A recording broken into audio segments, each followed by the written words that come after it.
up, folks? It's Ken Ledesma and Carlee here with a new episode of TNE, the Nerdvana Experience. And today it's a couple things I want to touch on.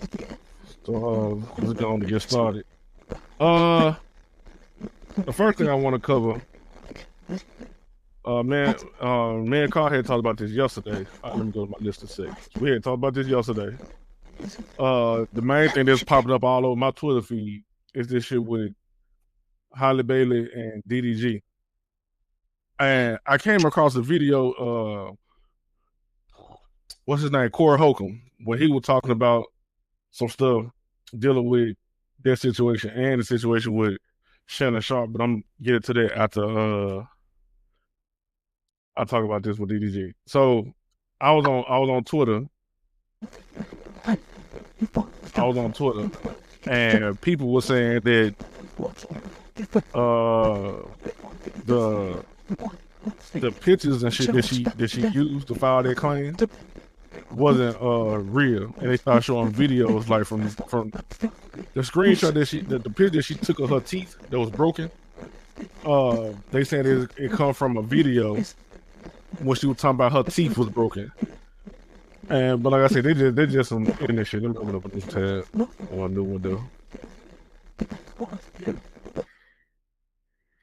So, first of all, what I know we talked about this yesterday, but what's your thoughts on this whole thing, Carl?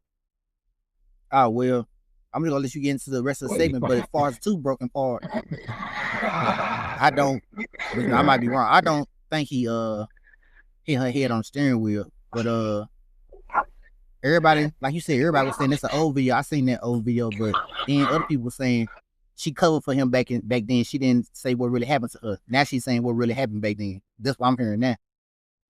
So from what I've been seeing, and I read you know, you can, like, when you file a report and stuff like that, you can read it. Mm-hmm. And when I was reading, and they said that, you know, she had pictures showing where he abused her body and all that type of stuff, but she just never said anything about it. So when I was reading about it, like, damn, he was doing this shit. So I was watching Lauren LaRosa on the Breakfast Club, and she had the pictures of it, and I saw it in her arm, like she had, like, literally had bruises all over her body. I'm finna pull it. I seen the picture. Her arm. I seen her arm, like her arm was all purple and shit. Mm-hmm. But shit, I don't know, fool, because women can just fall over and they get bruised up. But all I saw was her arm. I ain't seen no back or none of that. I just seen pictures of her arm. So if she got pictures of her back and neck and shit, then I'm like, oh shit. So the pictures that Lauren LaRosa showed was on her arms and on her back. See, I ain't seen no back. So she got purple bruises and shit like this. I'm like, and she's saying that what's the word? Financially neglecting. And I'm like, what the fuck is that? I thought we were just talking about that nigga had money. So what he doing is, like, trying to not pay for certain shit to, like, rule over her, but she have her own money, right? But the fact that he even using money as a play over that shit lets you know, like, that's some weird shit. But see, this type of shit be happening when folks be young. Them folks only they was together for 2 years. She got pregnant fast. They didn't really know each other that long. It was like within 2 years they met each other, fucked, had a baby, and was broken up. Right. That ain't no time period to know somebody to have a kid with. Right. And see, this is what I read. I'm gonna tell you the parts I believe. The report said he came over her house. He drove over her house. He was all angry and shit. Mm-hmm. She got in the car with Halo, and then he was like, all right, you can go get out the car, bitch. He kept calling her bitch. I believe that part, because, you know, niggas be trying to take away women's self-esteem and shit. He kept calling her a bitch and shit. Then she said in the report she felt like leaving Halo with him while he was in this state would be dangerous for the child. So she tried to get the child, and she said that's when they started wrestling in the car, and he took her head and hit her on the steering wheel. Then she started crying. She said in the report when she started crying, that's what made him stop. And she was crying all the way back to his parents' house. To his people's house. And then she went inside the house and told his people what happened. I believe the part where he was calling her a bitch and shit. And then the other case was like when he came over her house, unannounced, went inside her house while she wasn't there, took a picture of her bed and said, "This type of shit you on? I know you been with niggas over here." That sound like some shit a young nigga do. Sure is. Yeah. Plus, but see, if you broke up with her, that means you don't care about her no more. Like, so you shouldn't be. So you fucking with other niggas, you doing all this. If y'all broke, you the one love her, so you shouldn't care if she mess with other niggas. Yep. So she putting herself in that position. If you still love her and got feelings for her, then go be with her. Cause once a woman leave, they gonna get fucked on. So you just gotta. If you really don't want to be in a relationship, really that mean you don't got no more feelings. So I don't care what she. They say she's somewhere with a R&B nigga out in Barbados or something. Mm-hmm. Yeah, like, and he said he texted her like, all right, I see what you want. When I go out of town, I mean when I go out the country, I'm being the same shit. I'm like, why you still sending her shit like that? If you left her and you don't got feelings. See, they used all that, and she showed the judge all of that shit for the restraining order.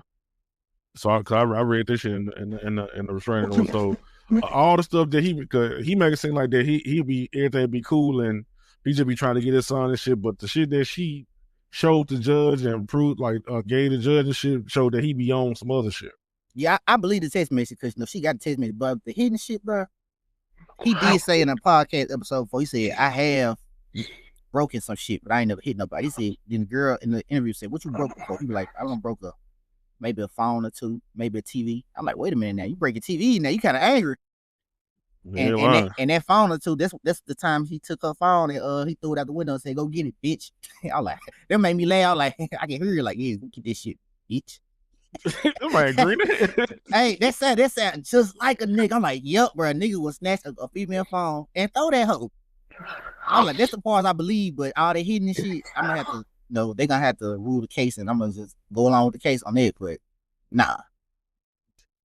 Yeah, that shit. Just what happened when you young and you ain't got time to grow and been through shit for real. Don't know the person who you having a baby with for real. Like all this shit coming to play. You remember you seen that clip I sent you yesterday? He talking to Blueface. Mm-hmm. Man, he thought that shit could happen to him, bro. That can happen to even though we in the truth. I think that shit can happen to me. Shit. I know I ain't above that shit. Before I ain't above that shit either. That shit can happen to me. Man, it don't matter how good that girl be say, I love you, I ain't gonna never. I'm like, okay. I'm like, we cool. Mm-hmm. Don't I piss you off.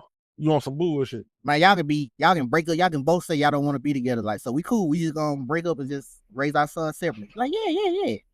Bro, as soon as you want to do something with your son, soon. Oh, you finna bring him around that other girl? I'm like, oh shit. I thought you said you had no problem. Oh shit.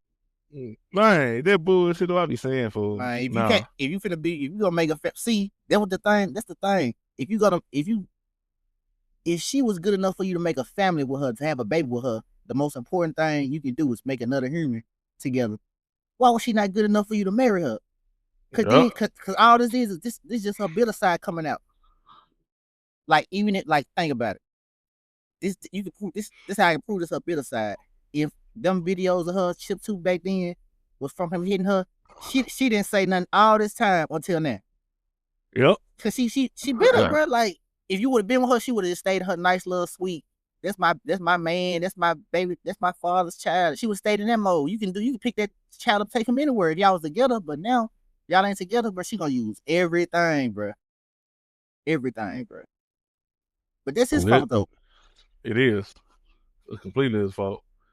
But hopefully they'll be able to, cause it always be like that when you young and have kids together and y'all be in and out relationship and shit. You know, they be going against each other, trying to hurt each other instead of trying to just work together and shit. So you see them getting back together? I don't know, but it'll come a time where they'll come to each other and talk to each other, be like, you know, we was on some bullshit, man. We ain't need to be on this shit no more, and like co-parent good. But as far as them like trying to be back together, I don't know. But it'll get to a point where they co-parent and ain't on no bullshit with each other no more. Cause she done got them people involved now. She done took it past reconciled. She done got people involved, and she'll put y'all business out on the internet. Got all these girls going off on that money for no reason. Don't get this shit twisted. It's some folks bullying her ass too, cause they were like a lot of that shit her fault. Hey, they said people were telling her before she got pregnant with that man, they were like, bro, don't mess your career with this nigga. Don't do that. Don't do that. But see, I was against that shit. I was like, what makes you think she's so good just because she Disney and she got a record label with, she got a record deal with Beyonce? That don't mean she just out of his league. Like any woman can be with any man. Yep. So, but it still, came out how it worked out. So I'm like, so now the women saying, I told you so, I told you so. But what if she would have been happy with him? What if she would have got married? Them the same women who say shit like that, but then they boyfriend be uppercutting their ass. Exactly.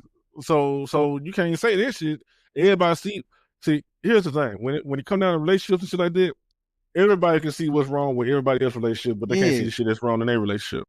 But I just don't like when people be like, she too good for him. Like for instance, what makes people say that what's that girl name? Like Tyler out of your league or my league? Why y'all say that? What makes y'all say that? Cause she got money?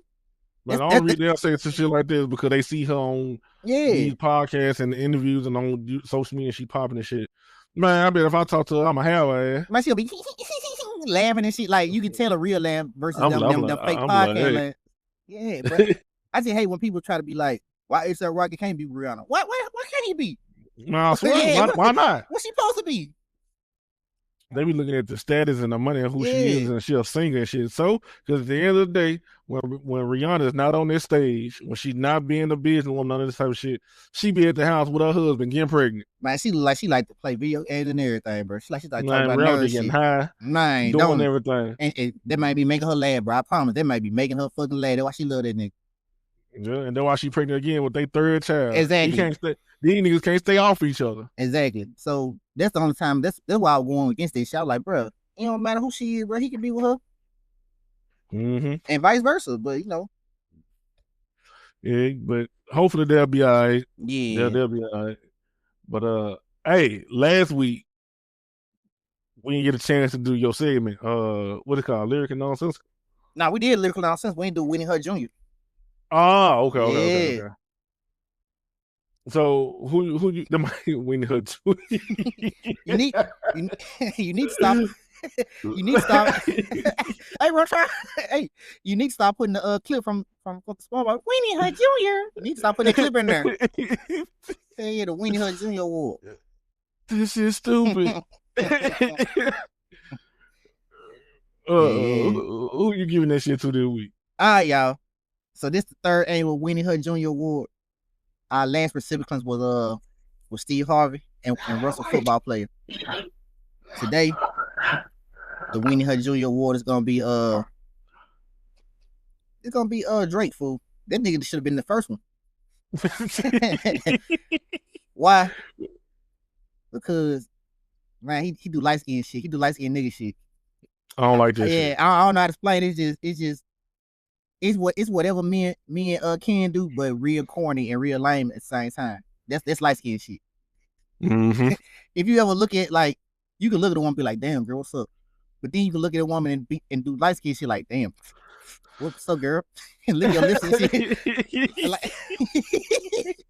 like it's different. It's the way you do it. like R. Kelly wouldn't do no licking his lips and shit, but then you'll see the light skin nigga like, what's up, girl? Like, why you do that? It's like light skinned niggas, they do shit like, all right, let's say a regular black man to get in the mirror, check himself, all right, I look good and all that type of shit. Cool. Light skinned nigga get in the mirror, be looking at all this, little be all brushing his hair over and over, just in the mirror, just loving himself. I'm like, fool, why you in the mirror so long? See, exactly. See niggas like us, we just get in the mirror like Birdman. You know how Birdman walked in the mirror, he was rubbing his hand together with money and shit. We get in the mirror like that. Light skinned nigga get in the mirror, he rub his hands together, he do all trace something, he bite his lips and shit like, yeah, Right, they're widow shit like them folks on Jersey Shore and shit. Yeah, like he do that type of shit. Like then he turn around, look at his backside, make sure his ass fat and shit. So that light skin fool, light skin shit. But then on top of that, like with Drake in particular, I always say I don't know. I always say I don't like Drake as a rapper because I don't know that man as a man. But over the years, like when people like bring out shit that he done to people, everybody always want to say Drake put this person on. Drake put, if it weren't for Drake, you wouldn't. They were like Drake put A$AP Rocky on, Drake put Migos on. All that shit may be true and all that type of shit. But the shit he do behind the scenes to like when Lil Wayne was in jail, he fucked fucked Wayne's girlfriend. I was gonna say that, Bill. Why would you out of everybody, Lil Wayne, bro, the nigga who put you on, like the nigga who brought you in and shit, and then for apology shit, you gonna get this man tattooed on your body. Man, I'm like, bro, that's like a whole corny nigga ass shit. Man. Like you don't do shit like that. Like then Drake be fucking niggas girls and shit, and he do that shit because he Drake. And that's why him and Future into it now. They fucking each other girls back and forth. It's like he don't got no respect for nobody because he Drake. Yep. And see, but that's light skin shit. They think they a nigga like us too, but at the same time, they light skin with. And see, let's contrast that what he did. He put everybody, they say he put all these people on. Okay. I can name 50 Cent. He put everybody on. He ain't never do nobody green like that. Yep. Lil Wayne put people on, put plenty of people on. He ain't never do nobody green like that. Like it would be when the light skin nigga put people on. He put A$AP Rocky on, but he trying to talk to Rihanna and he fight with other light skin than Chris Brown and shit. And you know, this light skin shit, bro. And then look, we grew our hair out. We got twists. This man grew his hair out. He got them fucking braids going around his back side of his head and shit with the part. Man got bows and bow reds and shit in his head. Like, what the fuck? Light skin shit. That's why that nigga is the third annual Winnie Hut Junior recipient. And we can name plenty more shit we do. This could be a whole Drake episode, but we ain't gonna get to it. Cause y'all know the corny shit he do. Even now it came to the point where even the world know he corny. They look at him like, man, that's that corny ass nigga. Cause Kendrick Lamar just basically got on his ass. So he's just known as a corny ass Winnie Hut nigga. That's a corny ass nigga. And that was the third annual Winnie Hut Junior recipient. Next week we're gonna have the fourth annual Winnie Hut Junior. We're gonna get that clip in there. That Winnie Hut Junior. We're gonna get that clip in there. And we're gonna start making merchandise of fucking Winnie on a shirt. with different people heads on it and shit, like fucking Russell football player shit. As a Winnie. Man. Folk gonna buy this shit, fool. I already know. Winnie's fool. Hey, I'm gonna say this now ahead of time. It's March the 14th. No, it's May the 14th. Depending on what comes out about DDG, he may be a strong recipient for the Winnie Hut Junior Award later on. Depend on what comes out though. Depend on what all comes out in that case. But we're gonna stay tuned on it. All right. Before I forget, I want to get into this shit with Puff Daddy and his trial. Mm-hmm. So I got keynotes. Like today is day 3, so I won't know nothing about day 3 until tomorrow. So this May 14th I'm recording it, so it's gonna be uploaded within 6 days from there. So on May 21st, that's when this episode will get uploaded. And shit, I got keynotes from day 1 and 2. So Cassie, she on the stand now.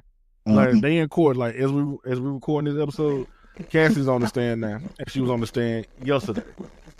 And the bodyguard, who was like one of the head security guards of the hotel, like their video that's going around the Puff Daddy like beating her ass in the hallway and stuff. The head security guard of their hotel at the time took the stand on day 1. And on day 2 before Cassie did, and they were drilling him and everything because he a police officer now. And now they just trying to basically what they doing with that man. They trying to this team trying to find fault in what he's saying and shit. Mm-hmm. And I'm like, bro, I don't, bro. Then on top of that, you know how when you go to court, they show what's the shit?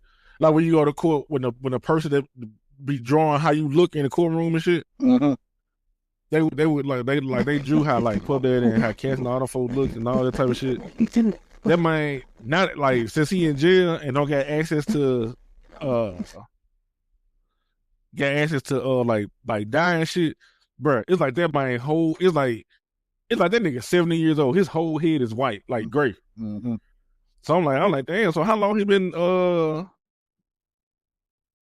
dyeing his hair and shit? And I looked at that picture. It may be an artist render, but I looked at that picture. That nigga hairline don't went back too. Not like just bad. It done did the swoop. It done did the swoop instead of the boxer joint. You know how when you young, your chance is a box. Now you done did the on the swoop like the George Jefferson swoop. Like, so it was a witness. His name Daniel Phillip, and he's supposed to be one of the people that Puff Daddy hired to be on the freak offs with him and Cassie and shit.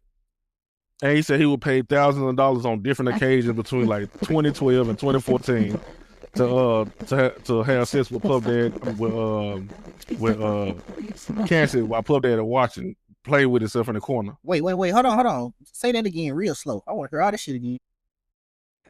It's a male escort, like somebody that they just met. Like he ain't even an escort, but he basically an escort because he got money. Yeah. Puff Daddy paid him thousands of dollars between 2012 and 2014 to have sex with Cassie while he watched and played with himself in the corner. He was in the courtroom same time as Cassie? Nah. Oh damn, I was about this shit was so fucking cold. Cassie, like this happened before Cassie took the stand, like a day before Cassie took the stand. Okay. So while the filler dude was on the stand, he said in one incident, Cassie was on the computer and Puff Daddy was shouting to her, "Come here," and was like when he responded that her personal information was up on the computer, he had started grabbing her by the hair, and was dragging her to the bedroom and shit, and said that Cassie was crying, saying she was sorry. And said it sounded like that Puff Daddy was in there slapping her, and said that he heard Puff Daddy said, "Bitch, when I tell you to come here, not now, not later." And then he was like, on another occasion, when they was at the hotel, he heard Cassie yelling that she was sorry over and over again, and it sounded like she was being slapped and slammed around in the room.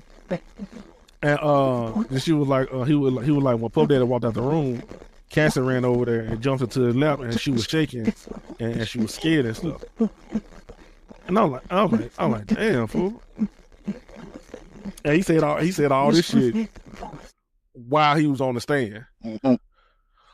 So I wish I can find. It was another thing he was talking about.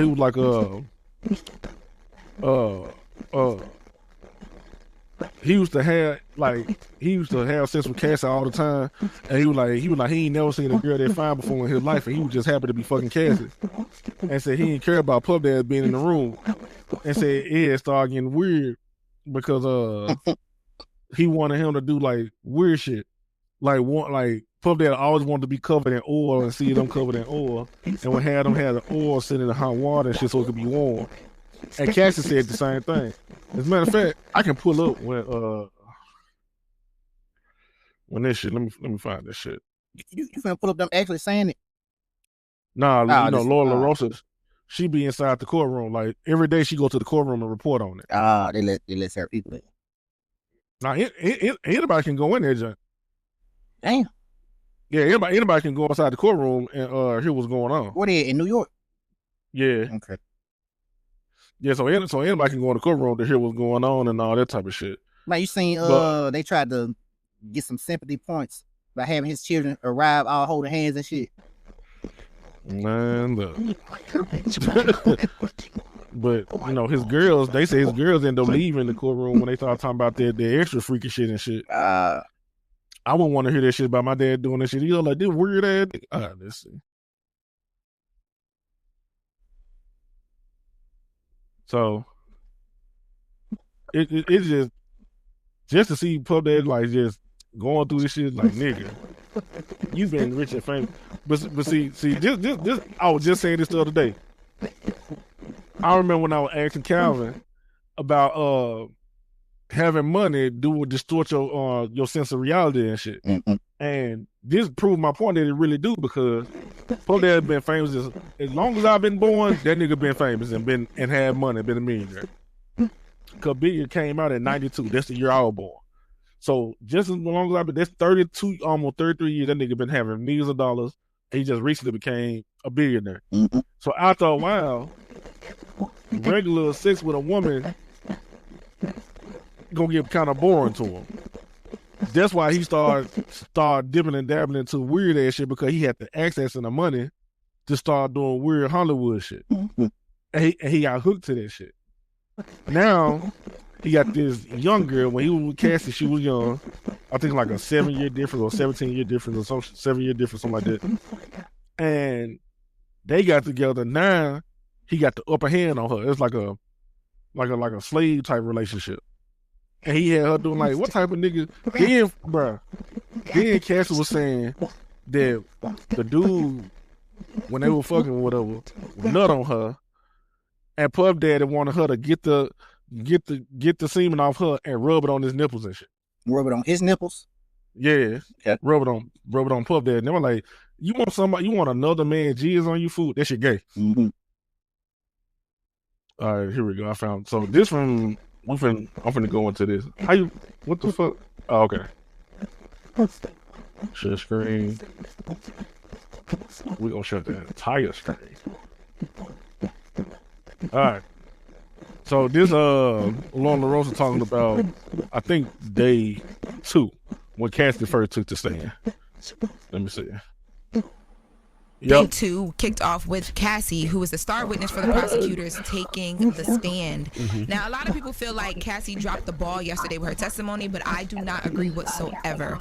Cassie got on the stand and she detailed everything from the first day that they met to the time that they spent together, her 21st birthday, where that was her first time kissing, and she admitted that she didn't want to kiss him, that she felt, just very, she didn't know how to feel. She felt confused. She was young. She was crying. She set the scene early for the power dynamic of, this big mogul who was supposed to be helping me in music, who had such a big life that she just uncontrollably fell in love with, and things got bigger than her. That was 17-year age difference, correct? Yes, and that was the narrative, and they were together, for those who don't know, for 10, 11 years.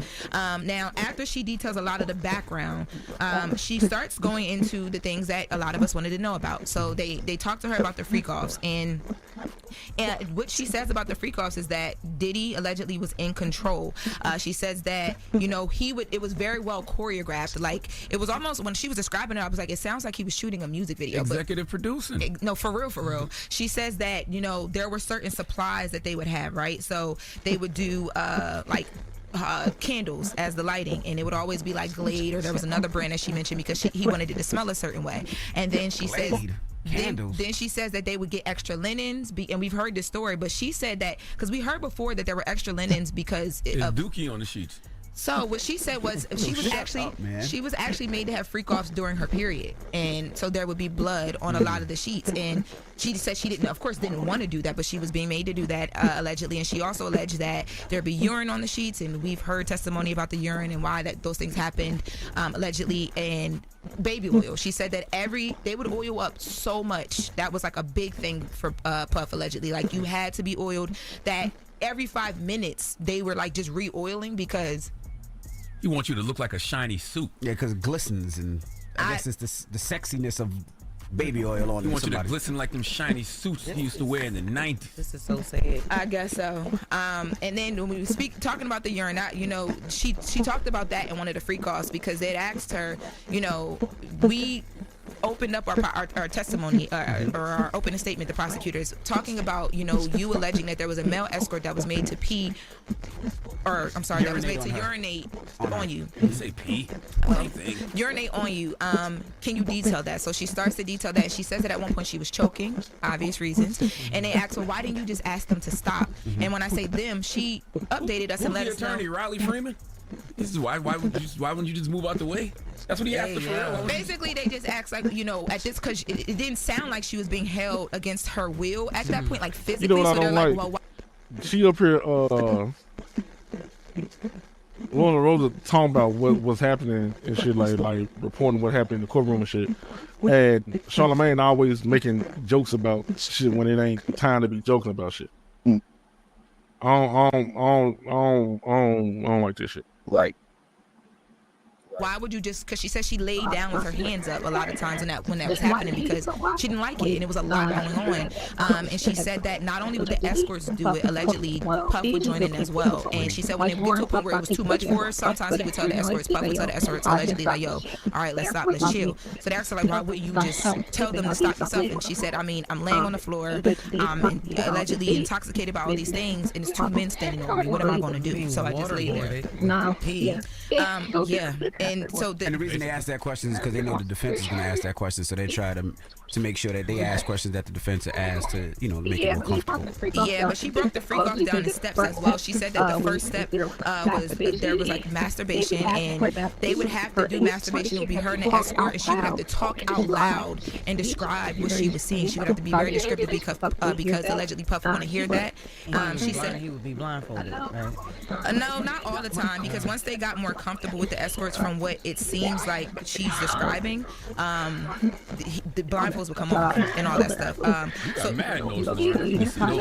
and they're highlighted. I had to organize them better because I felt like yesterday I had a lot of information that I didn't get, so I organized them better. Highlights, I made notes in the back of important points to get to in here. You can read these. And Lauren is in the courtroom. That was a new notebook.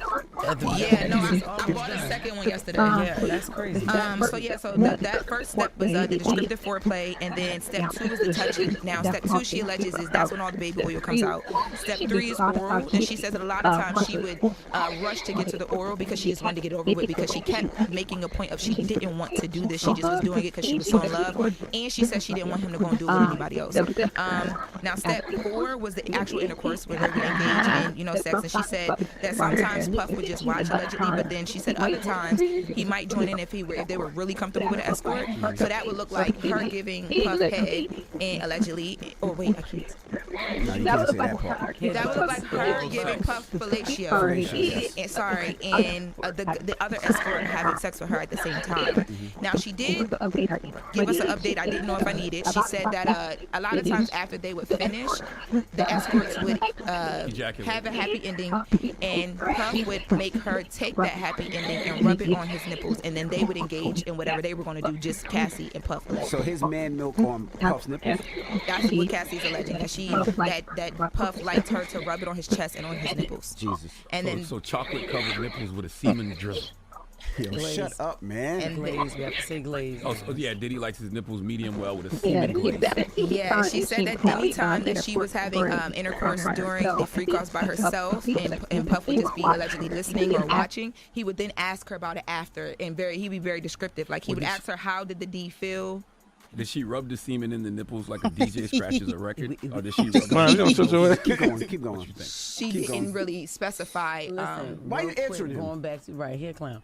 Look, you said that she said she didn't want him to do it with anybody else. Is that because she didn't want anybody to endure any, like, the things that she was doing? Or the way that she put it, girlfriend. Yes, the way that she put it, she said it on the stand. I was a very jealous girlfriend when it came to him and other women, and she said, this is this powerful rich man who she was so in love with. She felt vulnerable because he had shared the secret of these voyeurisms and freak-offs that he liked to do. She didn't want another woman coming in and swooping up in her place, and a lot of times she alleges, and we saw actual text messages they brought up where she tried to tell him she didn't want to do a freak-off, and he was like, oh, okay, you're boring, you're predictable. I'm sorry, he said you're predictable, but it was giving the effect of, I don't want him to think I'm boring, I don't want him to think that I'm not down, so I'm going to just do it. So you don't do it with somebody else?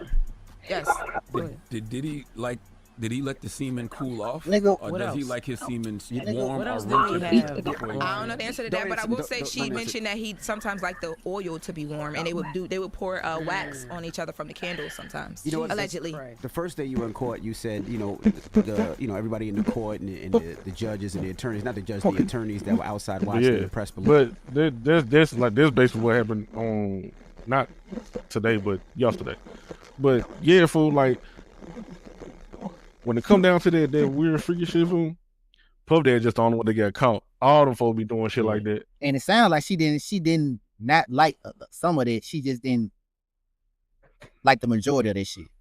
Basically what she's saying. I don't understand the dynamics of that shit. Like, I'm not rich, so I don't understand what the power. I understand that when you're a rich, powerful man and you got access to shit, you can control women and shit. Mm-hmm.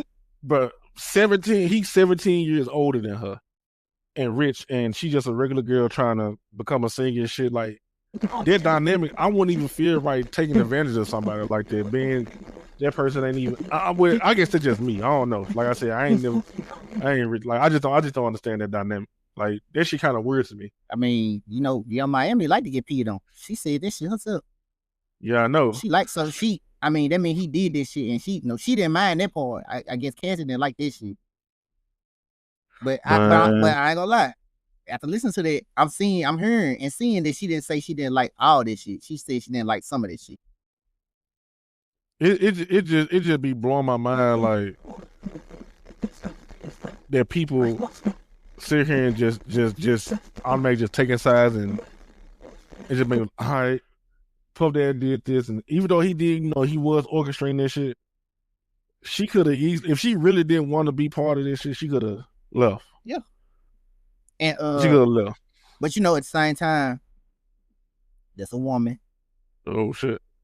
What happened? No, I had maybe play the video, but yeah, keep going. That's a woman, and you know, even in the hood out here where we how we grew up, women be getting their ass beat by a dude all the time. They just know he just beating her ass. He ain't doing all that other shit. Damn, why you leaving? I don't know. I love him, man. I can't leave him. Okay, you gonna keep beating your ass then? You know, that's the stuff women do. Like, and see, now let me ask you this question. This something I don't think nobody think about. That was all them years ago, right? Mm-hmm. Do you think, and this is gonna be, we don't know for sure. I don't know, you don't know. This is a speculation.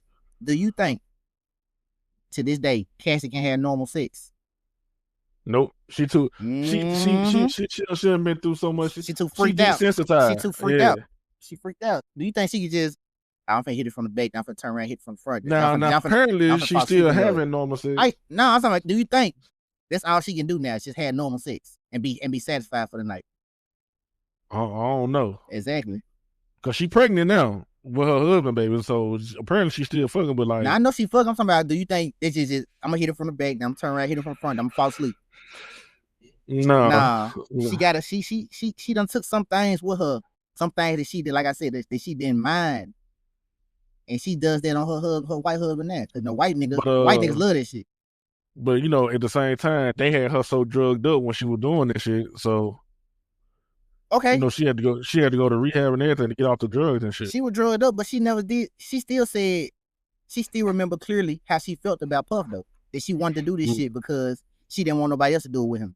She remember that though.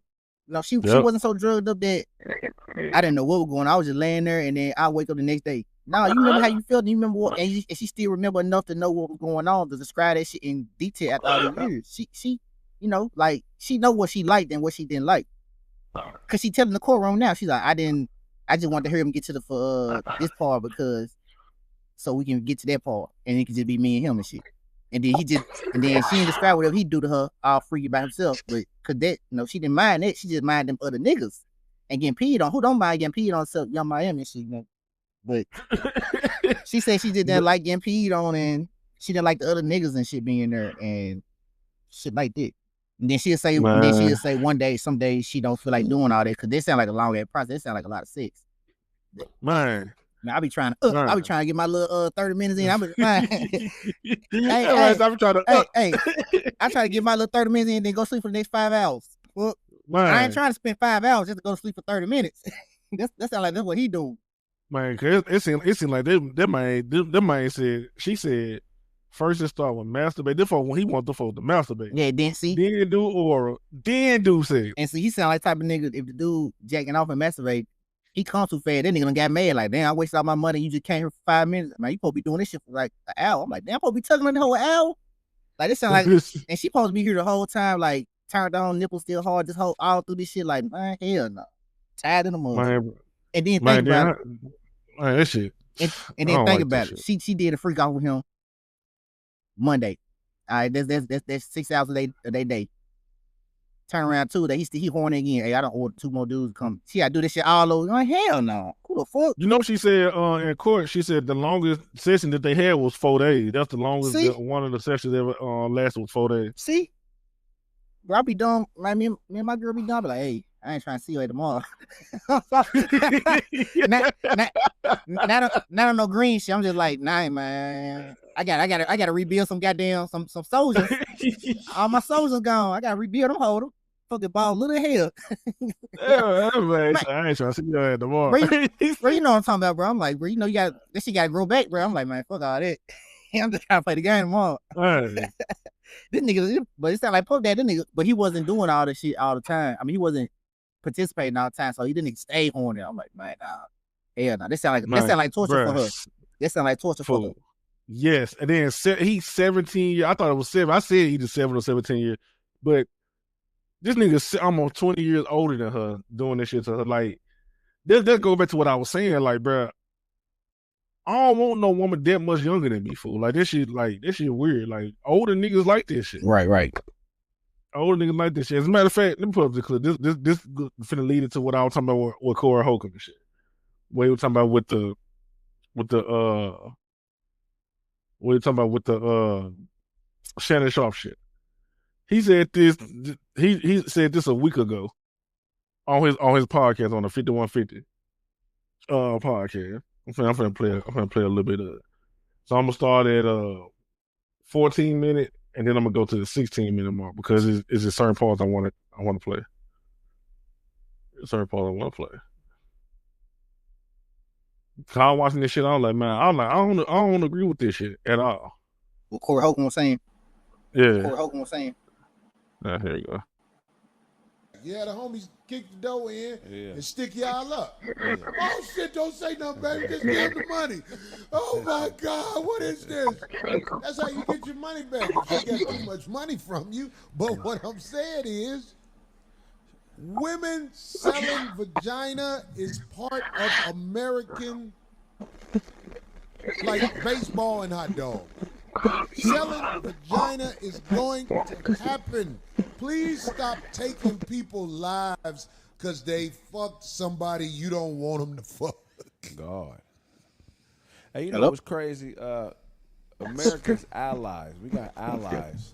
Countries that have lower ages of consent. Hello?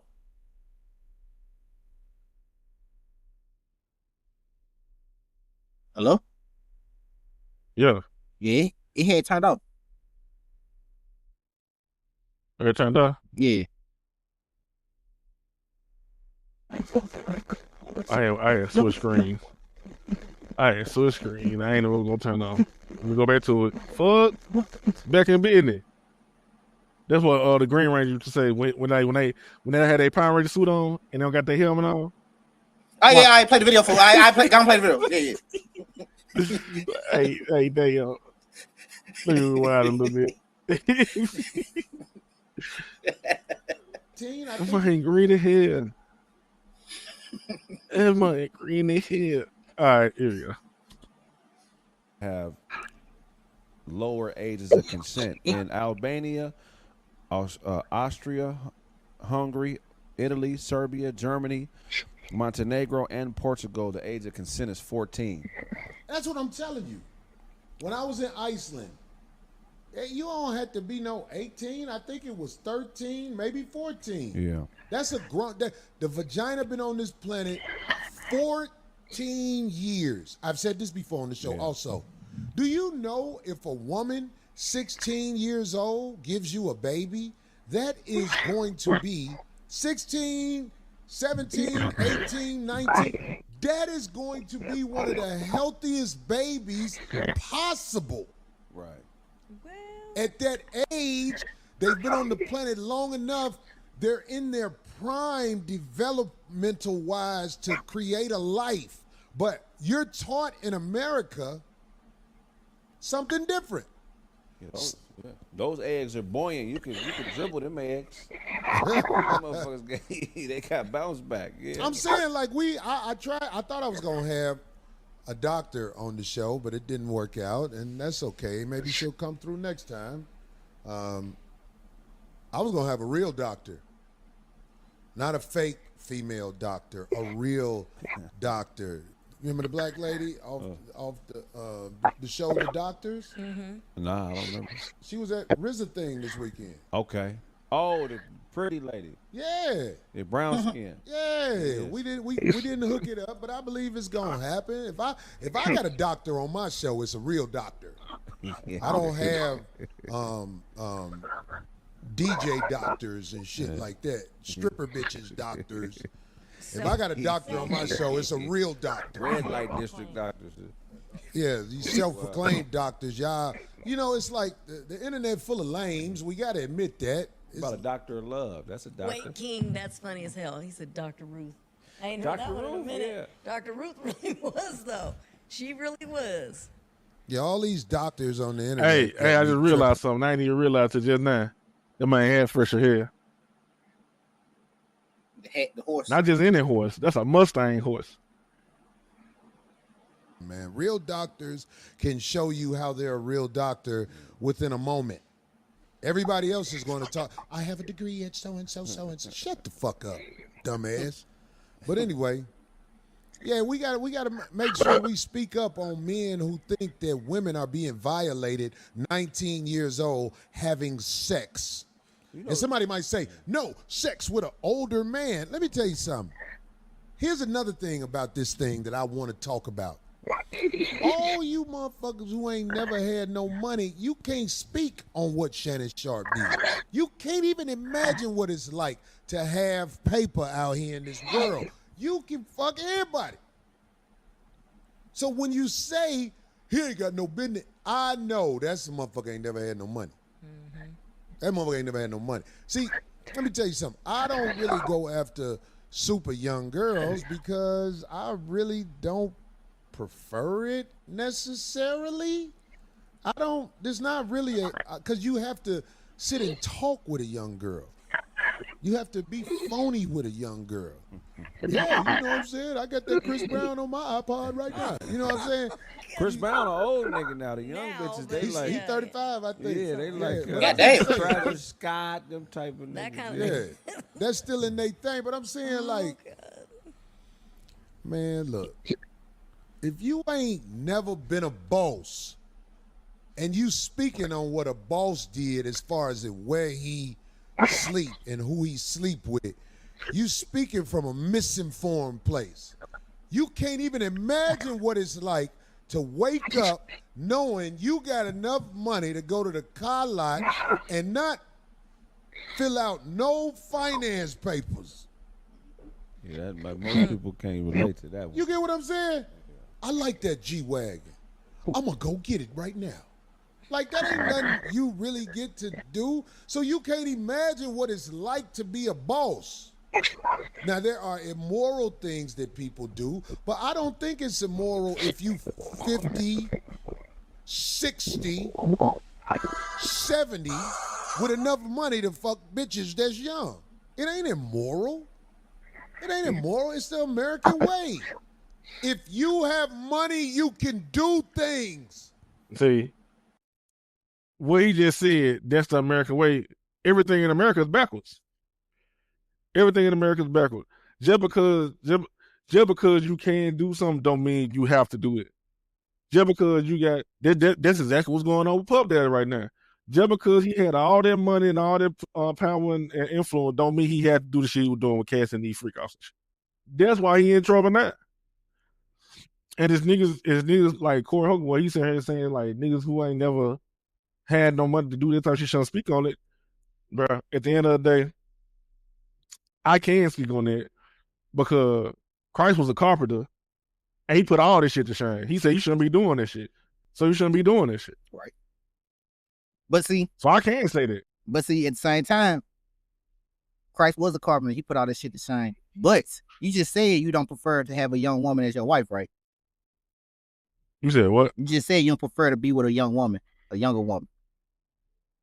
I don't mind her being young, but if I'm in my 50s, fool, I'm not talking. Why would I want to be with a teenager? But see, at the same time, that shit happen in scripture a lot of times.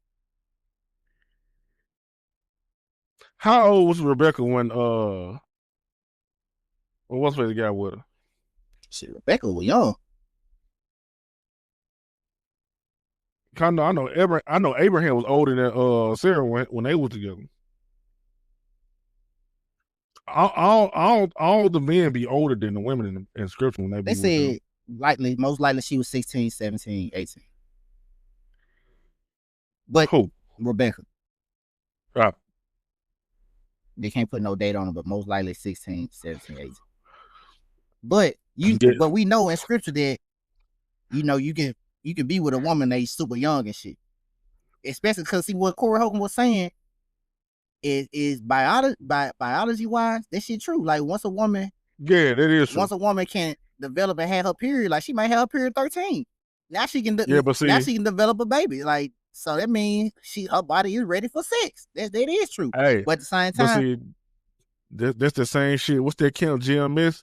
They be using that to try to justify being with a 13-year-old girl and they in their 20s and 30s and shit. That's why you gotta watch out with some of the accounts. Like, first of all, I'm 33, finna be 33 in December.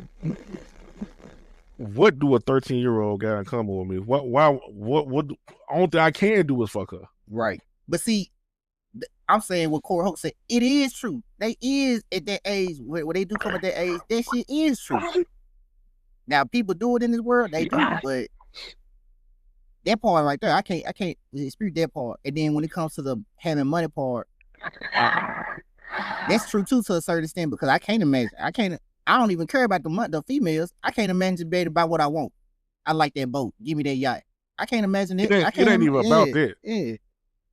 The point he was making with the money thing is, you got money like that, so that means you got access to fuck any girl that you want to fuck.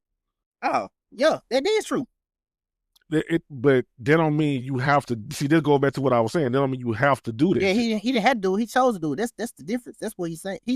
What he's saying is still true though, but it's what the person do with the money. Talking about niggas shouldn't speak on it. Talking about he don't see nothing wrong with it, man. There's all types of shit more than wrong with it, but at the same time, I guess I don't know. But you can't sit here and say that's the American way. Like that way is the right way when America is ass backwards with everything. But that is the American way. We not in that shit though. But that is what that's what, bruh. To prove the point. OnlyFans. All them folk rich in here, all them women making money because they before that stripping, before that brothels. This shit is what they do. This shit when these businessmen close their laptop and they high office all the way up at Apple, they get out work for the weekend. They go hire escort fool. They go do that shit. They go hire a $5,000 an hour escort and go have sex with. That's how the world keeps running, fool. And they don't make it, but see, that's the American way. That ain't the right way. That's my point. Yeah, it ain't the right way at all. This shit going down, but that's what's happening for you. Under our noses, that's what's happening. And like you said, P. Diddy ain't the only one. He's just the one that got caught.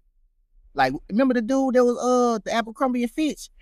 That nigga was smuggling little boys and shit. He had them boys beat. They was part-time models for Abercrombie and Fitch, but they was also escorts and shit for the high executives and shit. See, and shit like that. That shit got swept on the rug because it was a whole lot of white people. But see, P. Diddy shit all out in the open. So that's just then, I can tell I seen it personally. That's just sex and women. That's just how shit get done. I've been overlooked at my job because women done slept their way into higher positions than me. That happens at every job. Yep. All we do, especially at warehouse job, all we do is gossip about she sleeping with the manager. She sleeping with the manager. Now she team leader. Now she team captain. Now she supervisor. That's how they get them jobs. This is that we seen that shit ourselves. I seen it even at McDonald's. Like, damn, she slept with the manager. Now she get the extra hour on her shift. Like, damn, well, that it's happening. We can't act like it's not happening. That's just that's what women got. They don't. The men get the finance, the men get the power and the status. The women bring the pussy. And now she got what we got. Speaking of, just like that woman that Lil Wayne throughout his house. She don't do nothing in particular. But she was having sex with Lil Wayne. So she got to live in his house. Like, that's just how women get by, bro. They done had it. then it'll be a cold world out here for them. Like, but they got pussy and ass, and that's what niggas want. So they give women leverage and stuff for some reason, especially when they fine with it. And I don't think, even with cancer, I don't think she can go back to living like a normal person. She can't. She don't. She saw all that glitz and glamour, just like J-Lo. She saw that glitz and glamour around in my. She can't. Bro, she won't get that shit up, bro. She'll take as many nuts and shit she can to continue to live. Not like us. And see, we don't see nothing wrong the way we live. We're like, man, I'm straight. I'm good. Nobody looking for me and shit. But these folks got to be in the Beverly Hills. They got to be in these $5,000 outfits. They got to be in these cars, bro. They got to be on TV. They can't see no other way. This is. But I'm looking now and people saying I still don't understand what crime did Puff Daddy commit. And I'm like, damn, I'm thinking about it too. I'm like, damn. Did he commit a crime or he just freaked out? He just nasty as hell. He didn't create no crime. He didn't commit no crime. They tried to get him on sex trafficking and all that type of shit because they say he hired people strictly to come from a different place to come have sex with Cassie and shit. And they trying to use it as trafficking and all that type of shit. But they really can't make this stick. Oh, so they just trying to flim-flam him. They trying to they trying to fuck up Puff Daddy. They just trying to fuck him over. They trying to okie doke. They trying to bamboozle and flim-flam and shit. But see, the goal here with Puff, the goal ain't to lock him up. If they lock him up, they're just a byproduct of what they're trying to do. The goal is to fuck up his legacy and expose the shit that he been doing. He'll never, as long as you see how Charlamagne was making jokes and all that type of shit. As long as Puff Daddy live, he can get acquitted and not found guilty on all that shit with this trial. Puff Daddy will never be the same. Nobody will ever look at him the same ever again. Right. That's the ultimate goal. That's how I went with Michael Jackson. Michael Jackson was the most famous person in the world and all that type of shit. And when that shit came out, people to this day, 15 years later after him being dead, they still saying that shit about Michael Jackson. That's the ultimate goal. I thought he did have some I got drugged and or those things didn't stick. Them cases didn't stick. A lot of charges, the silver charge and all the time she got dropped against Puff Daddy. Nobody did with this shit strictly with the trial shit. So now they trying so hard for their sex trafficking shit to stick. All the other shit got dropped. So if he can't prove he took somebody, if they can't find a witness that say he took somebody from another country and brought them over to have sex, then that shit really is gonna go out the window. Yeah, so his trial is supposed to last 8 weeks. So damn, God, look. Cause they got all this shit. Like this one thing about they be saying with the Fed, when the Feds convict you with something, they got all types of proof and all types of evidence and shit. So they got all types of shit against him. Like they trying to use against him and shit. Cause see, I'm not even on the jury, and the little stuff I heard Cassie say, I was just like, well, you just said you didn't want to do it. Like I don't see him.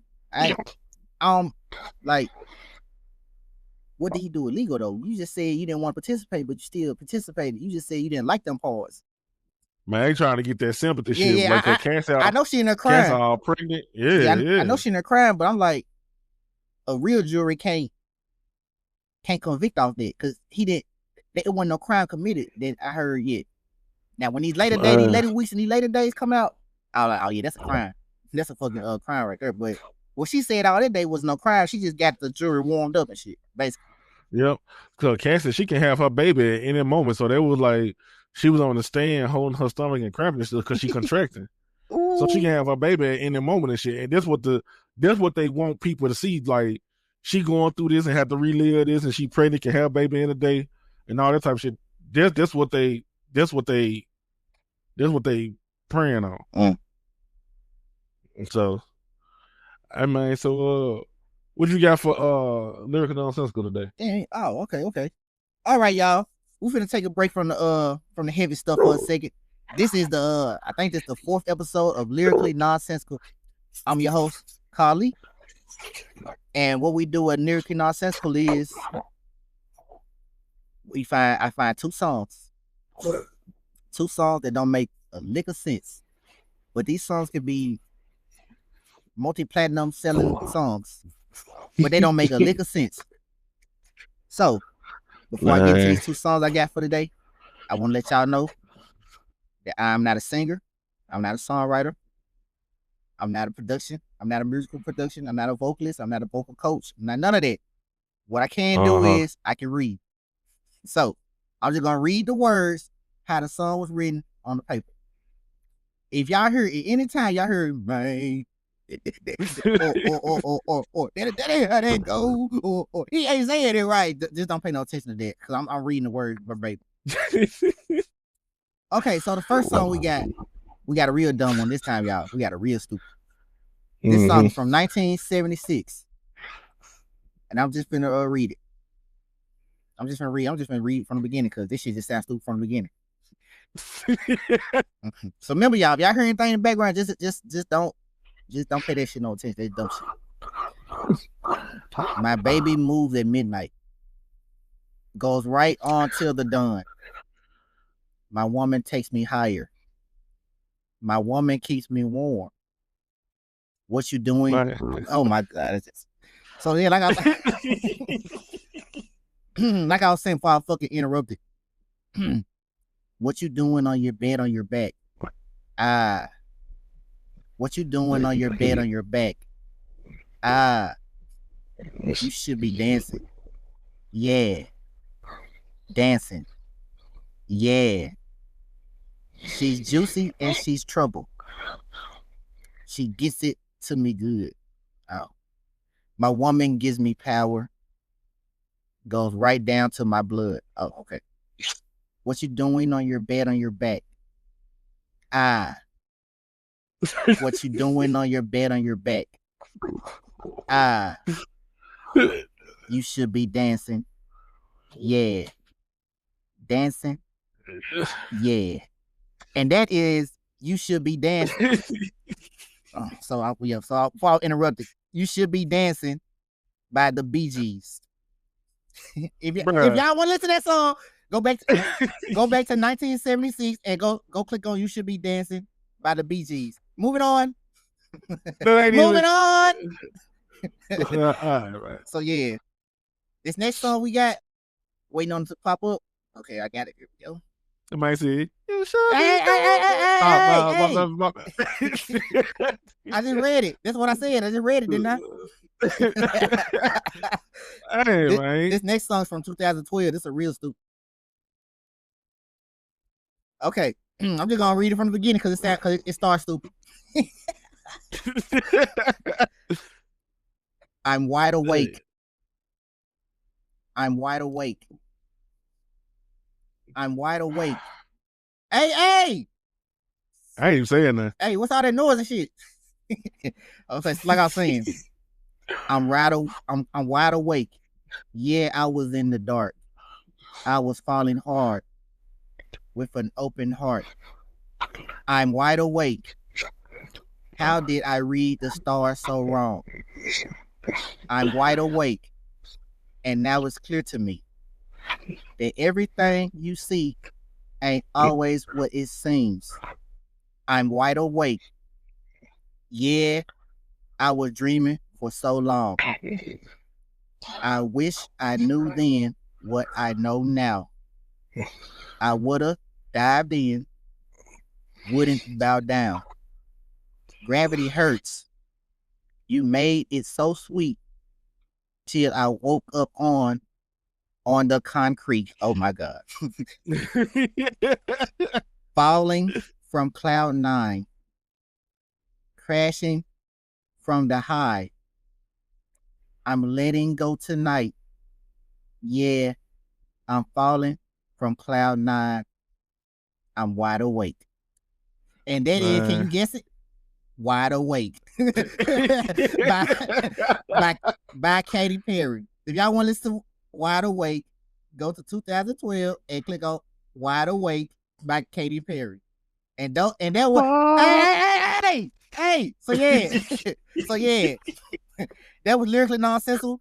I was your host, Carlee. If y'all want to listen to them songs, we're not gonna force nothing on you. We're not gonna make y'all do nothing. Y'all just go listen to them songs for yourself and hear how stupid they are. Moving on next thing. Let's go. Shit, very stupid. Hey.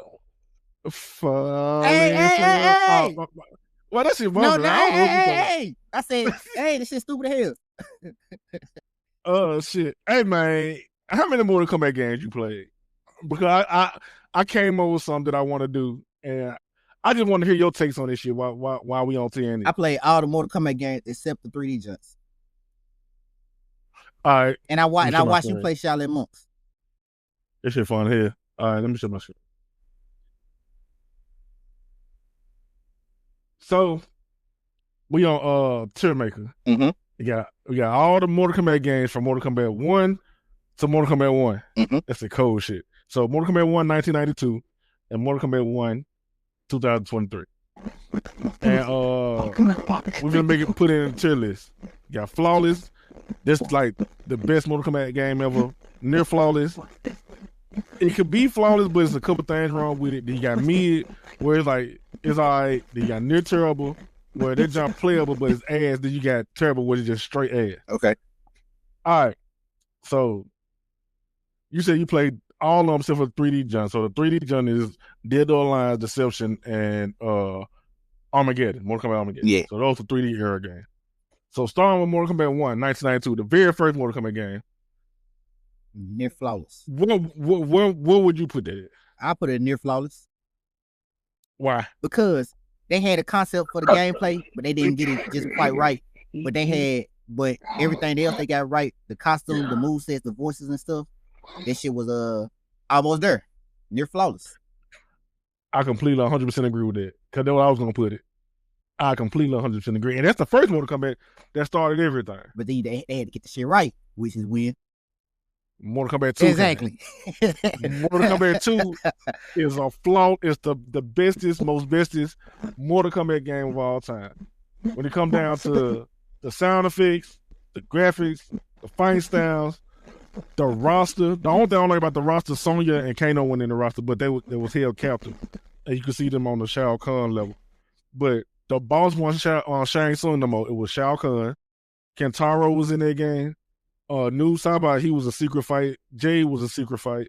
It's like if you win 50 matches in a row, like in versus mode, you fight New Sabai. If you go up the ladder without losing and you fight the person with the question mark, you fight Jade. So it's like Reptile became a playable character because he was a secret boss in the first Mortal Kombat game. He was just a palette swap of Scorpion in the first Mortal Kombat game, so he had the spear and everything. But in Mortal Kombat 2, he had his own moveset. Johnny Cage was in the game. Like everything was completely revamped and made perfect in Mortal Kombat 2. That is a flawless Mortal Kombat game. All right, Mortal Kombat 3.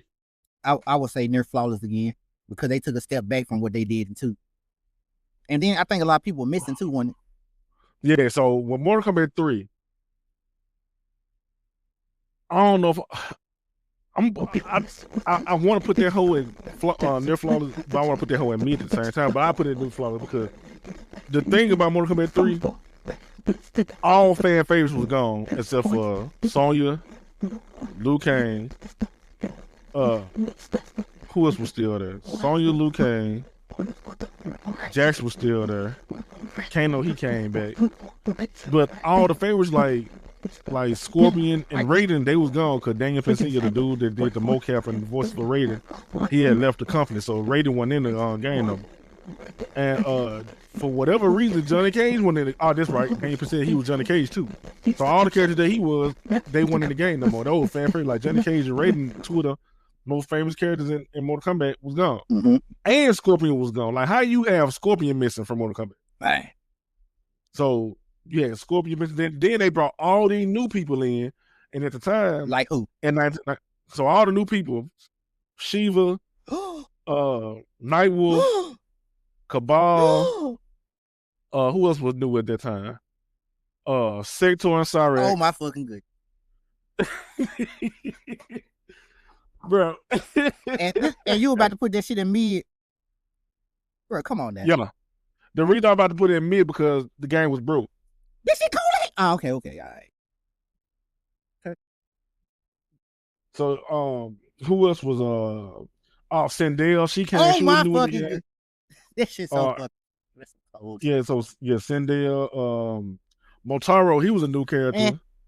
And Mortal Kombat 3. So a lot of people was new in the game. But It was almost it was never flawless. In retrospect, them folks love every single last one of them folks. If any of them characters that was new in Mortal Kombat 3 be missing from a Mortal Kombat game now, it'd be all hell breaking. Man, bro, they literally was sending into the creator and developer death threats back in 2019 and 2020 because Melina won in the game. They do this shit nowadays. They just love Melina. They did that shit last year. Yeah, so what I'm saying, Melina, she is a state like folks love Melina and Katana. Like they gotta be in the game. So Mortal Kombat 3 Ultimate, that whole was flawless. Exactly, because they fixed that shit. They fixed everything. Mortal Kombat 3 Ultimate had all them characters that I was just naming, except for Raiden. Everybody came back. Johnny Cage was there. No, I'm lying. Johnny Cage won in Mortal Kombat 3 Ultimate. Raiden was gone and Johnny Cage was still gone. But Scorpion came, Melina was there, because Melina or Katana went in the base version of Mortal Kombat 3. Mm-hmm. So Melina and Katana and Human Smoke was in Mortal Kombat 3. Then you had Ermac make his debut in Mortal Kombat 3. Oh, my fucking goodness. Jade, she was in Mortal Kombat 3 Ultimate. She was a playable character for the first time in Mortal Kombat 3 Ultimate.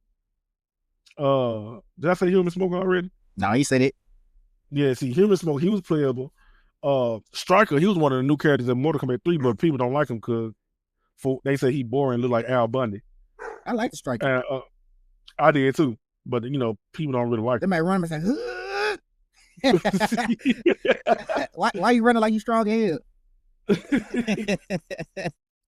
Then all the balance issue that they was having in this game for the base Mortal Kombat 3, they fixed it in Ultimate Mortal Kombat 3 because Cabal was broke as fuck in Mortal Kombat 3 in the base Mortal Kombat 3. If you knew how to do them loops with Cabal, which was easy, if you knew how to do this shit, you was able to like just not lose and beat the computer and cheese the computer, and you can beat people who put their money in to fight you at the arcades and shit. So they fixed all that shit in Ultimate Mortal Kombat 3. He couldn't do this shit that he could do no more. But then in Ultimate Mortal Kombat 3, Kung Lao became broke. He was broke. So when they fixed it, Kung Lao became broke and he was able to cheese everybody with Kung Lao. But it wasn't as bad as it was with the Cabal stuff. So that jump was perfect. Now you go down to Mortal Kombat Trilogy. They had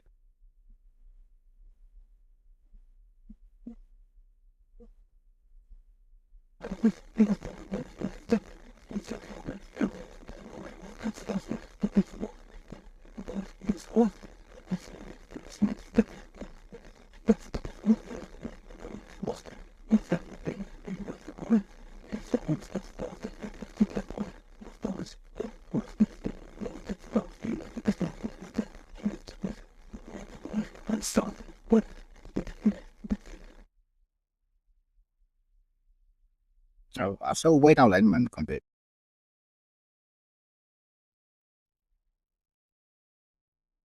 Like some dumb shit happened again. But anyway, what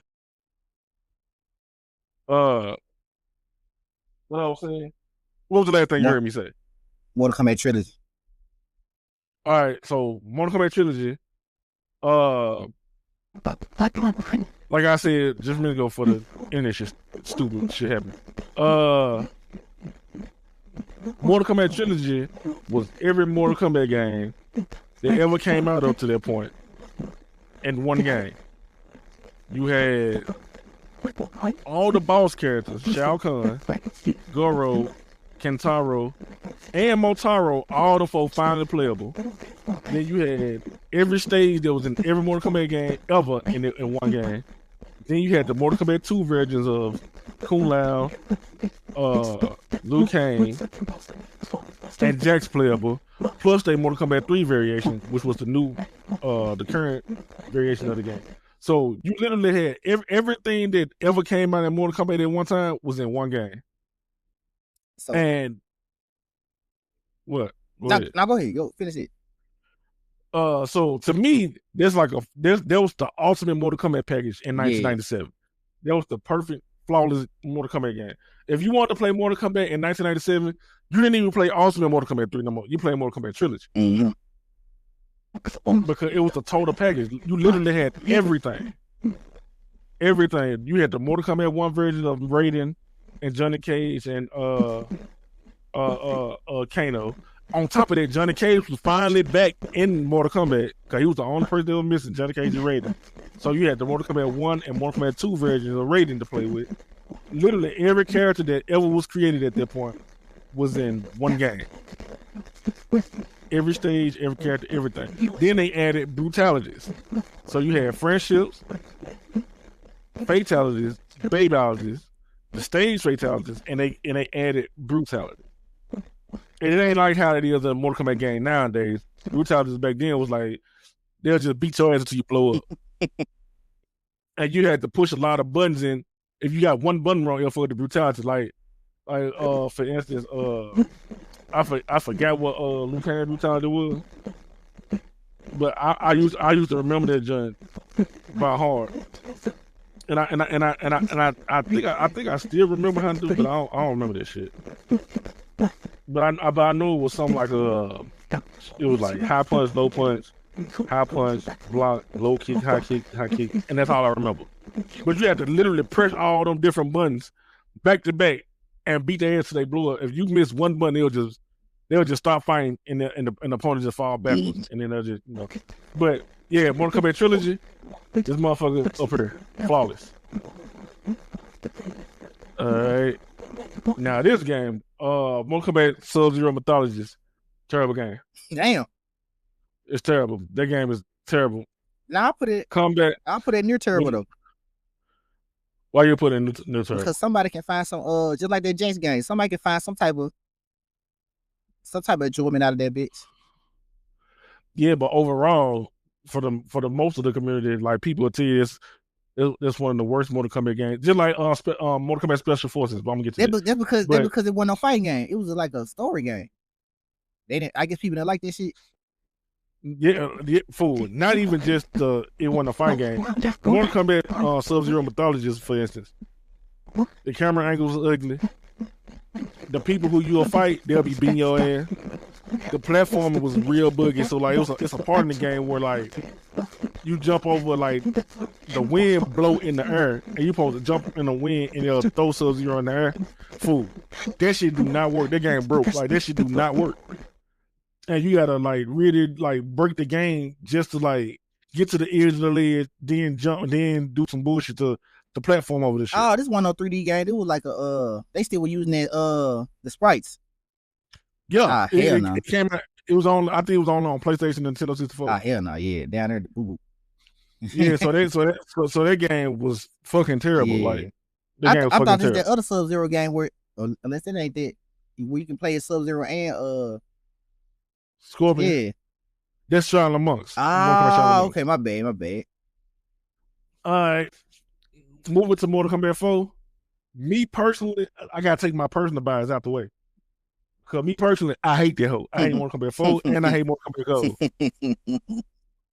Because it's the first Mortal Kombat to go 3D.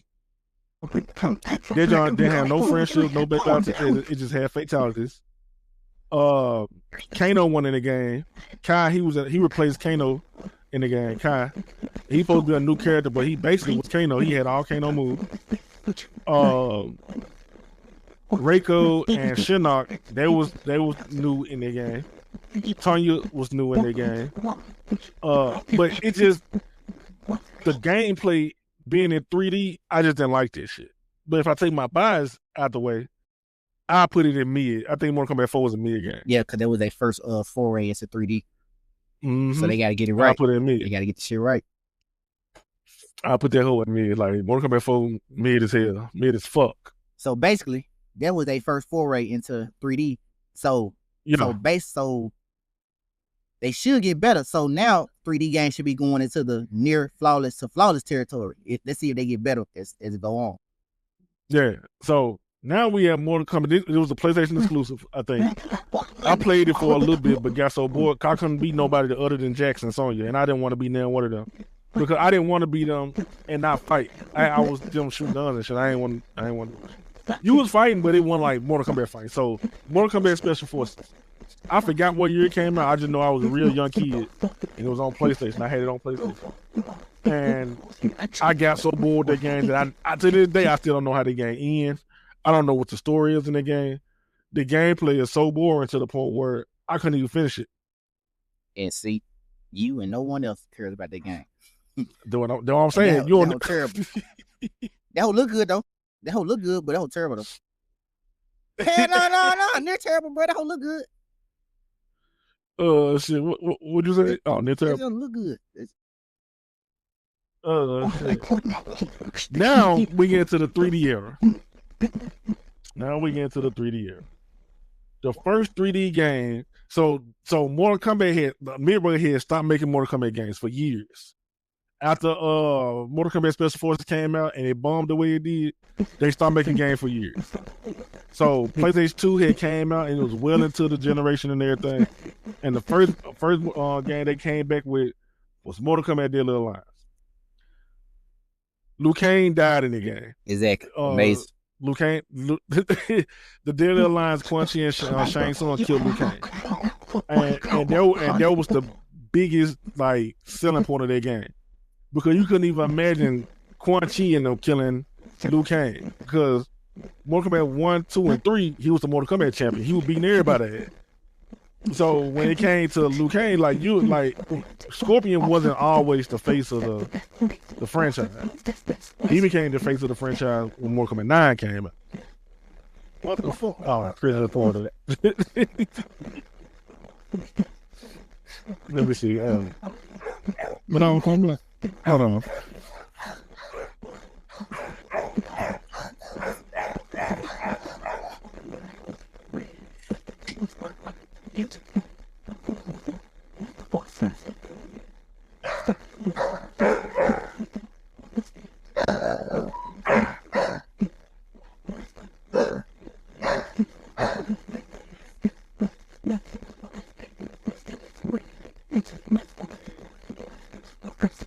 Come up in this motherfucker.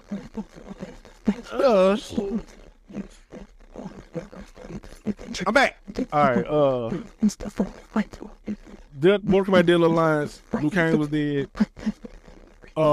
They reimagined all the characters. Like everybody had two fight styles, and the fight style with weapons. It was the first game where you can like fight in 3D and sidestep and shit. And I ain't even saying a lie. Me going back, I still got the game on PlayStation 2 right now. It's in my living room right now. I got Mortal Kombat Shaolin Monks, Deception, and Armageddon. PlayStation 2. Black Label edition. And I put that joint as me. Yeah, me. I want to say it too because to me, that game and Deception did the best in terms of gameplay and like the fight style, especially with the switching and the floated combat. Like that was like for Midway and for NetherRealm in general, that was kind of a big step and improvement. I'm seeing improvement. Like it's way better than Mortal Kombat 4. So yep, I'm seeing improvement, but it ain't getting to no near flawless. But it did look good and it played good and they did good with the fight styles and the levels and designs and stuff. They just did good overall. And on top of that, Mortal Kombat Deception and Deadly Alliance is basically the same game. Yeah. Mortal Kombat Deception and Mortal Kombat Deadly Alliance is the same game. So I'm putting Deception.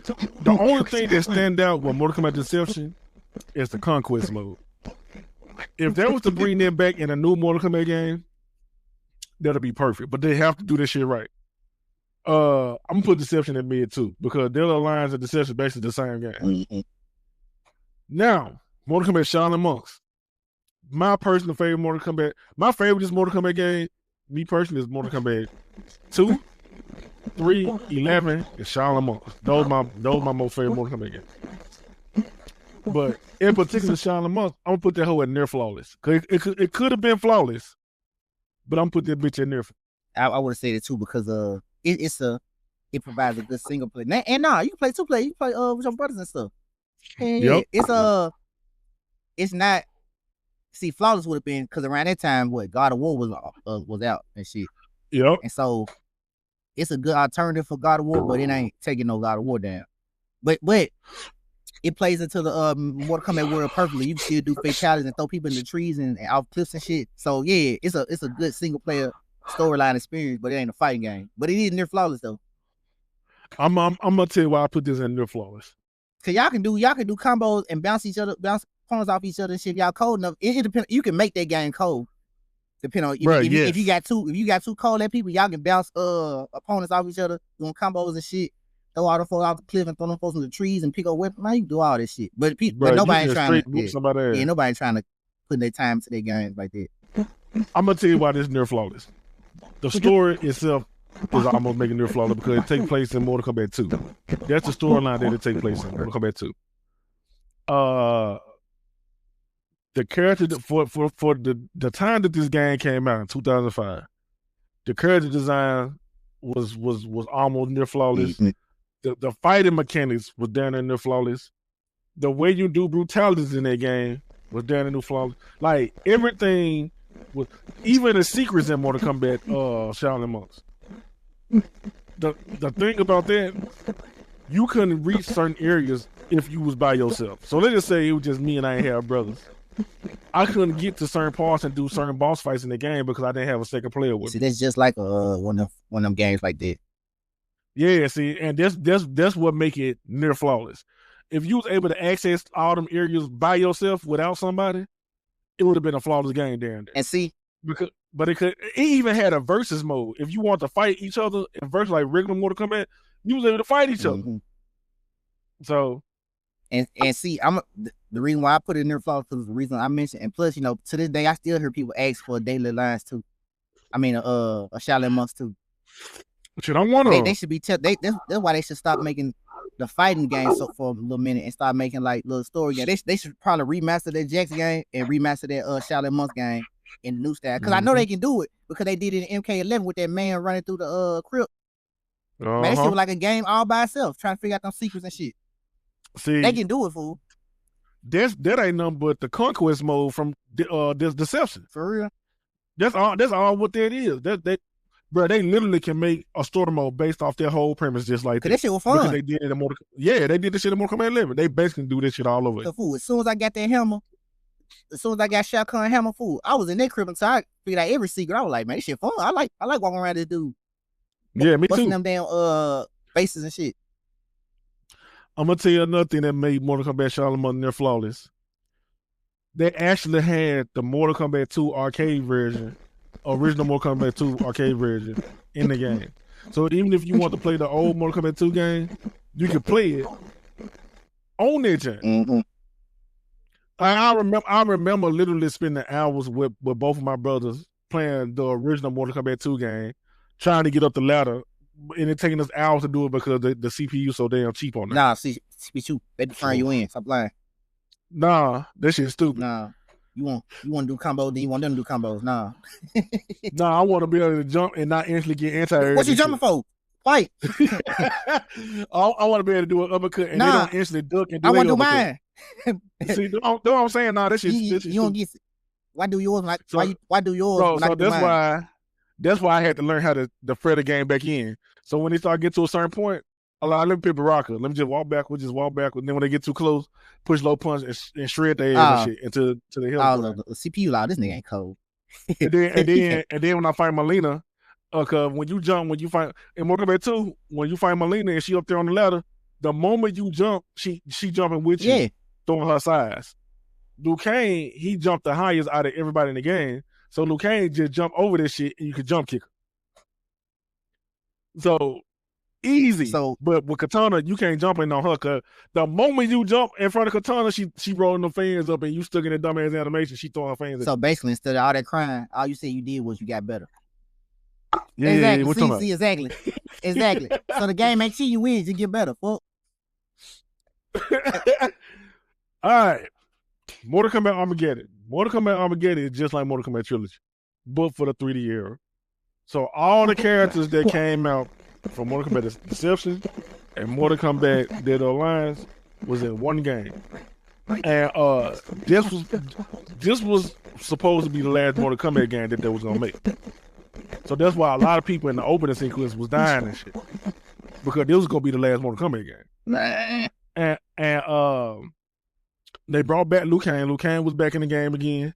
And he wasn't dead no more. You can play with zombie Liu Kang or you play with like alive Liu Kang and shit. That's the Liu Kang I always play with. I ain't like zombie Liu Kang. Like I said, everybody was in this game. And the only thing that was different from Deception and Deadly Alliance was that you could create your own character in this Mortal Kombat. That was the only difference. But this game was basically Deception and Deadly Alliance. So I think I'm gonna put that hoe in. But that hoe ain't. It's basically the same game. That hoe mid. I hate that hoe. Well, Armageddon. Yeah. Fool, it ain't nothing but Deadly Alliance and Deception. I hate that hoe. What you hate it for? Cause that hoe put us on this fucking stupid ass timeline. We in there. Why you say that? We ain't stuck in this timeline, that Armageddon timeline, fool. Why you say that? Because Mortal Kombat 9 is the reboot for the franchise. They trying to avoid the Armageddon timeline, so they keep fucking it up. That shit put us on this fucking timeline. Fool, Luke Cage was having visions of the Armageddon timeline. Everybody dead and shit. And that what led us to Mortal Kombat 9. What led us to Mortal Kombat X. What led us to Mortal Kombat 11. They're fucking us up. It all started at Armageddon, bro. Bro, that shit started at Armageddon. I hate that hoe. I hate that hoe. I'm putting it in there, terrible. Yeah, I hate that hoe. All right, Mortal Kombat versus DC. That hotel. I hate that hoe. That hoe put us in the timeline. I'm putting Mortal Kombat DC in their terrible. They didn't want that bad. What you mean it wasn't that bad? It wasn't that bad. Bruh. Because it was the foundation for Mortal Kombat 9. Where was the blood? Put that hoe on terrible. You can't. They didn't want to have Scorpion decapitating Superman and Batman and shit. Man, put that shit in terrible. Fool. Stop lying. I'm putting it in terrible. Yeah, bro, because you beat folks' ass in Injustice. And I made them folks bleed now. I'm like, I love it. Mortal Kombat 9 was perfect. That was cheap though. But they were made it perfect. Mortal Kombat 9, like I wasn't cold enough to play Mortal Kombat 9. But I remember everything about Mortal Kombat 9. I just wasn't good enough to play it. It ain't like Trilogy, like you can get like at a certain point you can learn how to fight them for. Those folks you be cheating for. They'll never stop cheating. I'm gonna tell you what made Mortal Kombat 9 perfect. Mortal Kombat 9 was perfect from the roster. It literally had everybody's favorite character in the game. All fan favorite was in Mortal Kombat 9 on the base roster. Then the DLC won overbearing with guest characters. Kratos was for the PlayStation version and Freddy Krueger. That's it. Scarlet and Rain. They just have 3 to 4 DLC characters. Perfect. Mm-hmm. If the right person got anybody in that game, everybody in that game can be cheap as hell. And their costume was right too. Bruh, yeah. That's the last time you gonna see them wearing bikinis and shit. That's the last game right there. Yeah, that whole perfect. That's the last one. Mortal Kombat 9 was fucking perfect. Because you either got your ass beat or got better. Or you gonna be like me and never was able to like get good enough to play it. I never was good enough to play. I got Mortal Kombat 9 on my PC right now and be trying to do some of this shit because it wasn't no balance patches in that game. Mm-hmm. So all the shit that folks was able to do back then, you still can do in that game to this day. So I call myself trying to get on there, just like do like little combos and shit. I still can't do this shit because I'm not good enough to, for whatever reason, I'm just not good enough to play Mortal Kombat 9. Yeah. But that game is perfect. That's the perfect modern Mortal Kombat game. And that joint came out in 2011. Mortal Kombat X. Perfect. Why do you say that? Cause I ain't saying it based. I say solely because of the 3 fighting styles. Shit. Because everybody designing that. Oh, look at that cover, bro. Look at that cover. They ain't never had another cover like that since. Look at that cover. It ain't nobody but Scorpion. Look how he looking like, bro. Fuck this shit, bro. Hell, I remember that trailer when he was fighting Raid. I remember that trailer. I was like, oh my god, this shit. He was fighting Sub-Zero in the Mortal Kombat 8 trailer. He was fighting Raiden in Mortal Kombat 11. Oh, well, I remember Sub-Zero. He was like, hey, I was like, bro, this game's sick. I remember they was outside. Yeah. It was cold outside, and them folks were fighting each other in the game announcement trailer. I'm gonna say they're just near flawless. Why? I'm gonna tell you why I say it's near flawless. I don't like the comeback kids in the game. Oh, but people, they didn't translate well. I don't like Cassie, Jackie, or and Kunjin. He was the coldest one out of all 3 of them. Gato. It don't matter. He was the coldest one out of all 3 of them. But ain't that man was not the coldest one. For the dude with it was Sub-Zero son. Oh, Takeda. Out of all 4 of them, Kunye still was the coldest one out of all 4 of them. Because Takeda the only one that survived to the next round. But Cassie and Jackie was in Mortal Kombat 11. Because he the only one survived to this round. And Takeda, he was DLC in Mortal Kombat 1. But the biggest complaint on Mortal Kombat X, I remember this shit vividly. People was complaining that it was too many 50-50s in that game. It wasn't enough. Then they were saying the combos was too long with certain characters. They weren't long enough. I don't understand what people. So they were like, if you guess wrong one time with the wrong character, your health bar, 90% of your health bar was gone. And guess what? No, go ahead. That's you. I'm gonna do mine. And then NetherRealm called themselves fixing it and toning it down a little bit by the time Tribal came out. But it was still the same way. And I was like, you know what? At this point, y'all just gotta play the game now. I started playing Mortal Kombat X at the very last minute when there wasn't no cold niggas on there, and I won a couple matches on there, but I missed out on Mortal Kombat X. Started playing Dead or Alive 5. But I remember watching tournaments of this game. I remember watching Carl play this joint with Melina. I remember. I even remember when the nigga started playing with Jackson Liu Kang.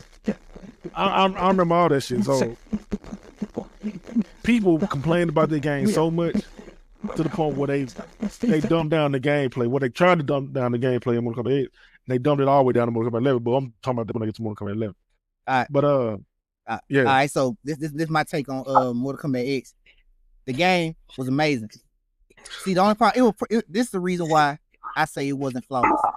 The game didn't have enough 50-50s. It needed some more. See, everybody was complaining like, hey, this game ain't got enough 50-50s. I was like, me too. I believe that too. So what NetherRealm did was they added some more moves, but they ain't added no more 50-50s. Then, see, combo wasn't long enough. I needed longer combos. I want before you fall down, I want to be able to hit you to the last little inch until you fall completely to the floor. And I don't like see, to me, and how everybody else felt about that game when it came out, we wanted it to be like a guessing game. If you guess like a chess, whoever gets the first hit, that's who win the match. That's the shit we like. So if I hit you first, I'm gonna win the match. I'm gonna win the round because I'm gonna take all your health down because the combo was long enough, but is that too long enough that you won't get up from the last hit? And then they call that stuff trying to fix that shit. They made this shit even colder. They made this shit even greener. Especially by the time Cyborg came out, I was like, I love this shit. They making it better. The game was so fast. That game perfect. Matter of fact, that game perfect because it had the running mechanic. It had everything Mortal Kombat had in it. It had running. You can stop your run, stop doing combos. It had meter. It had special move. You gonna do a special move one time. Man, that shit was perfect. People just be hating because they couldn't play that shit, but that shit was fun to hell. Shit perfect. What you doing? I'm gonna do my own. I'm put it down near flawless because it had its flaws, but it was almost flawless. See, I'm gonna do my own list now. This shit wrong. This literally. See, Mortal Kombat 11. Man, you don't put this. All right, watch it. Mortal Kombat 11. That's one of my favorite. If not my most favorite Mortal Kombat game, because it's the one I put the most hours in. My goodness. On PlayStation 4, I put 200 hours in, and on PC, I put almost 400 hours. and people complained about Mortal Kombat X so much that they brought the combat shit out. But there's no reason why Mortal Kombat 11 Mortal Kombat went from being a fast-paced game where you can like whoop a nigga ass to the point where the game slowed all the way down. You have 4 bars of meter, but they share moves. I shouldn't be able to, like, Mortal Kombat got breakers, and it costs 2 bars of meter. I shouldn't be able to fall out of a person combo and still have 2 bars of meters to whoop ass. Like, Mortal Kombat 11 had a whole bunch of flaws, but I just like the characters in it. Like Cetrion, I love Cetrion. Yeah. Tremor. Yeah, you right. Cause when Cetrion be beating your ass, she be like, "This is mercy." Yeah, Tremor be like, I'm like, this is mercy. Tremor ain't even in Mortal Kombat 11. Yes, he is. You talking about Mortal Kombat 11? I thought you said you like Mortal Kombat X. No, I was saying Mortal Kombat X. I was talking about Mortal Kombat X. Like it shouldn't. Mortal Kombat 11 should have never been slowed down like that compared to Mortal Kombat 8. But I'm talking about Mortal Kombat 11. All right, watch this. What's Central say this is merciful? What move you gotta be doing? Because she just be beating your ass. Now you gotta be throwing fucking rocks. Once you throwing her rocks, that's when she say that shit. Nah, I be beating ass and she be saying this shit. I'm like, oh, shit so boo-boo. I love that shit. Mortal Kombat 11, and what's so crazy about it, as far as gameplay, it's one of the worst Mortal Kombat. But as far as sales, it's the most successful. Mortal Kombat 2 was the most successful Mortal Kombat game out of all of them. Now it's Mortal Kombat 11 because over the course of his lifetime, it sold 16 million copies. Mm-hmm. And I believe it's only because of the guest characters and shit. You had the Terminator, you had RoboCop.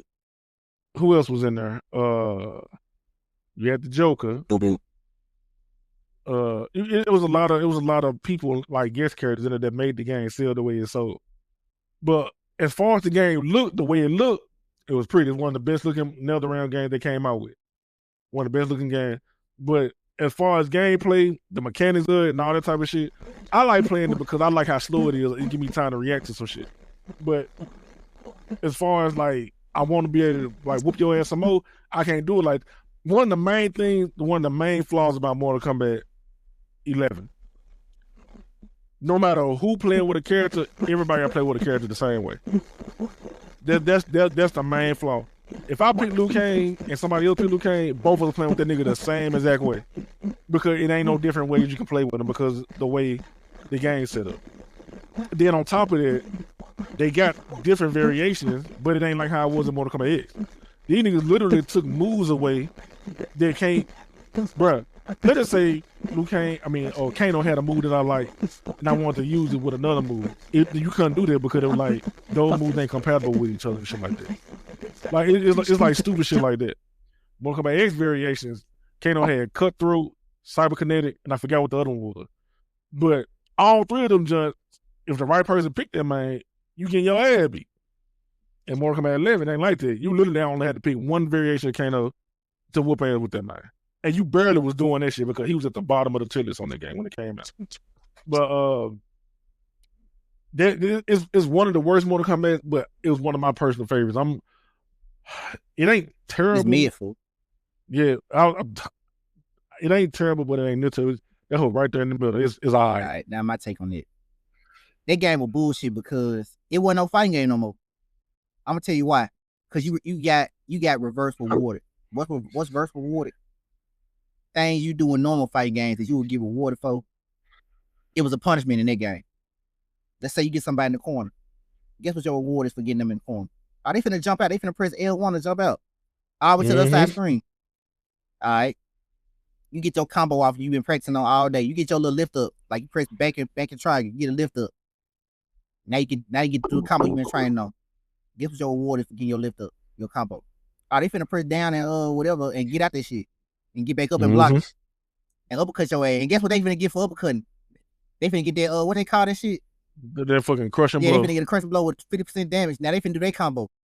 And guess what? Then, let's say you get caught doing a move and they get a string off. Guess what they get? Guess they reward for their string? Another crushing blow. And guess what? If you don't let it be a combo after they crushing blow, guess what's gonna happen? They gonna do a move, they got a crushing blow with it. So you just gonna be looking stupid. Then you're gonna be, then you get up, you gotta fight slow. You got a 3-hit string. The second hit or the last hit is gonna be an overhead. They see the damn slow ass string coming. So they just gonna block overhead. They gonna block high. That's your reward for this shit. Like you ain't no base, ain't no mix ups, and then if you do a move, the recovery on the move is gonna be so slow that everybody back in neutral. And it's not no guessing game, it ain't no gameplay. It's just, what is this? This ain't no fighting game. Like, what is this? Then a lot of people didn't even have like in Mortal Kombat 11, all you had to do is literally cross block because a lot of people didn't have overhead. People had lows, but shit, if you have lows and mediums, all you gotta do is cross block. You ain't want nobody scared to block low on that game because didn't nobody have overhead. You couldn't apply no pressure. You couldn't scare nobody. Like that game was made for like, I'm finna throw rocks at you like Centurion. No pain, no pain. Here, get these rocks. Like damn, okay. Yep, I'm like, bro. But the only reason I like playing that jump because, like I said, with Kano, he had a command grab, so he had the slow ass overhead that for some reason they still block and let him do this shit. He'll flip on your ass, and then if they stand up, he got that logo where he grab your leg, then he can do a command grab. So he had somewhat of a mix-up. He was the only character in the game that had that shit. You saying that because you didn't have to play like how everybody else had to play. You don't gotta do a string to do your overhead or your lower Kano. Exactly. Everybody had to do a string, so that shit getting your string blocked for the 5th time, getting your low string you trying to use to start a combo while getting blocked for the 13th time in the same match. That shit get like, what the fuck I got to move for then if I can't land it? Man, fool, I'm telling you, I don't do no strings in Mortal Kombat unless I like get like a pop up or something. And Kano was the only person I can do that shit with. Kano and Shao Kahn. Other than that, everybody literally fighting the same way. Like it got to the point where I'm playing Mortal Kombat 11, I wasn't scared of nobody in that game because I already know what they finna do. The only person that had a true 50-50 in that game is Sub-Zero. And all he gotta do is just bake your ass. He either go low or do that axe overhead to start a whole combo. So he the only person that had true 50-50 in the game. Everybody else, all you had to do is just ball up. And see, it was just jarring to go from X to 11 like that, and everything just slowing down. Cause we all was excited for it, but when the game came out, we started playing. I was like, bro, what is this? Like I went from playing Marvel vs. Capcom to playing fucking Virtual Fighter. Like we playing some slow ass shit, playing some slow ass shit now. And I just couldn't play it like they could play it. They're because you were so invested in it, you put so many hours into Mortal Kombat X and you just played that job so much that Mortal Kombat 11 was just direct opposite of it. See, when you get to the point you let I understand losing to you in the game. But when losing to you on Mortal Kombat, but when I started losing to Jamal and Chris, when I know for real we playing a fighting game, I'm fast as hell. When I know they just still block my shit, I'm like, oh hell no. Hell no. Especially that nigga had Jay back then, bro. Hell no. That shit. Hell, I knew something wrong, bro. I know exactly what you sound like, bro. I hate losing when I'm supposed to be losing. Because if I was playing X with them, we all playing, bro, I be moving so fucking fast, bro. That fucker had to be cold like me to fight me. But in 11, I'm like, bro, I done did all these damn moves, this man. I can't, these folks just blocking this shit. I'm like, all right, fuck this shit. Fuck this shit. All right. So the last one, I'm not gonna count Mortal Kombat Mobile or Mortal Kombat Onslaught because those mobile games, and I ain't played near one of them, and I'm not gonna play that shit. So the last one is Mortal Kombat 1 that came out in 2023, 2 years ago. Now, when this game first came out, this game was near terrible because it didn't have no single player content. The roster was ass. A lot of people wasn't fighting like how they was supposed to fight. It didn't have no lobbies. Damn. You could only do ranked online. The story mode, when you first, especially on PC, when you try to play story, when you get to chapter 2 or 3, the game will crash. Like, it was a lot of shit going on with this game. And the main thing that a lot of people, to this day, still don't like is you have a cameo system. So it's like you playing Marvel vs. Capcom. So I'm not good with assist-based fighting games like that. The only one I got decent in, got somewhat good, is the Dragon Ball FighterZ. So when and I played Power Rangers Battle for the Grid.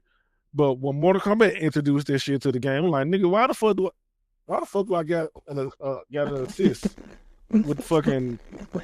Why do I need an assist in Mortal Kombat, bro? Like, what the fuck going on? So as time went past, the game was broke, but they were still trying to sell you DLC and Dragon Crystals and shit. Then on top of it, the holiday season came. They were selling you fatalities. This one thing you should never, ever, ever have to buy in a Mortal Kombat game is a fatality. Ever, ever, ever. They were selling you fatalities and a jump of $14.99 for the Thanksgiving fatality, the Christmas fatality, and the Halloween jump. On top of that, they come to sell you DLC characters that nobody asked for. Time went past, but the game started getting better. They start fixing certain shit with the cameos, start fixing certain shit with characters, shit start making characters better. Time come on past, and now it's almost gonna be 2 years since the game came out. And now the game is at least playable. Like, it's fun to play now. It's fun to play now. Just earlier today, they came out with the let me go to it. I forgot what they called it. They came out with the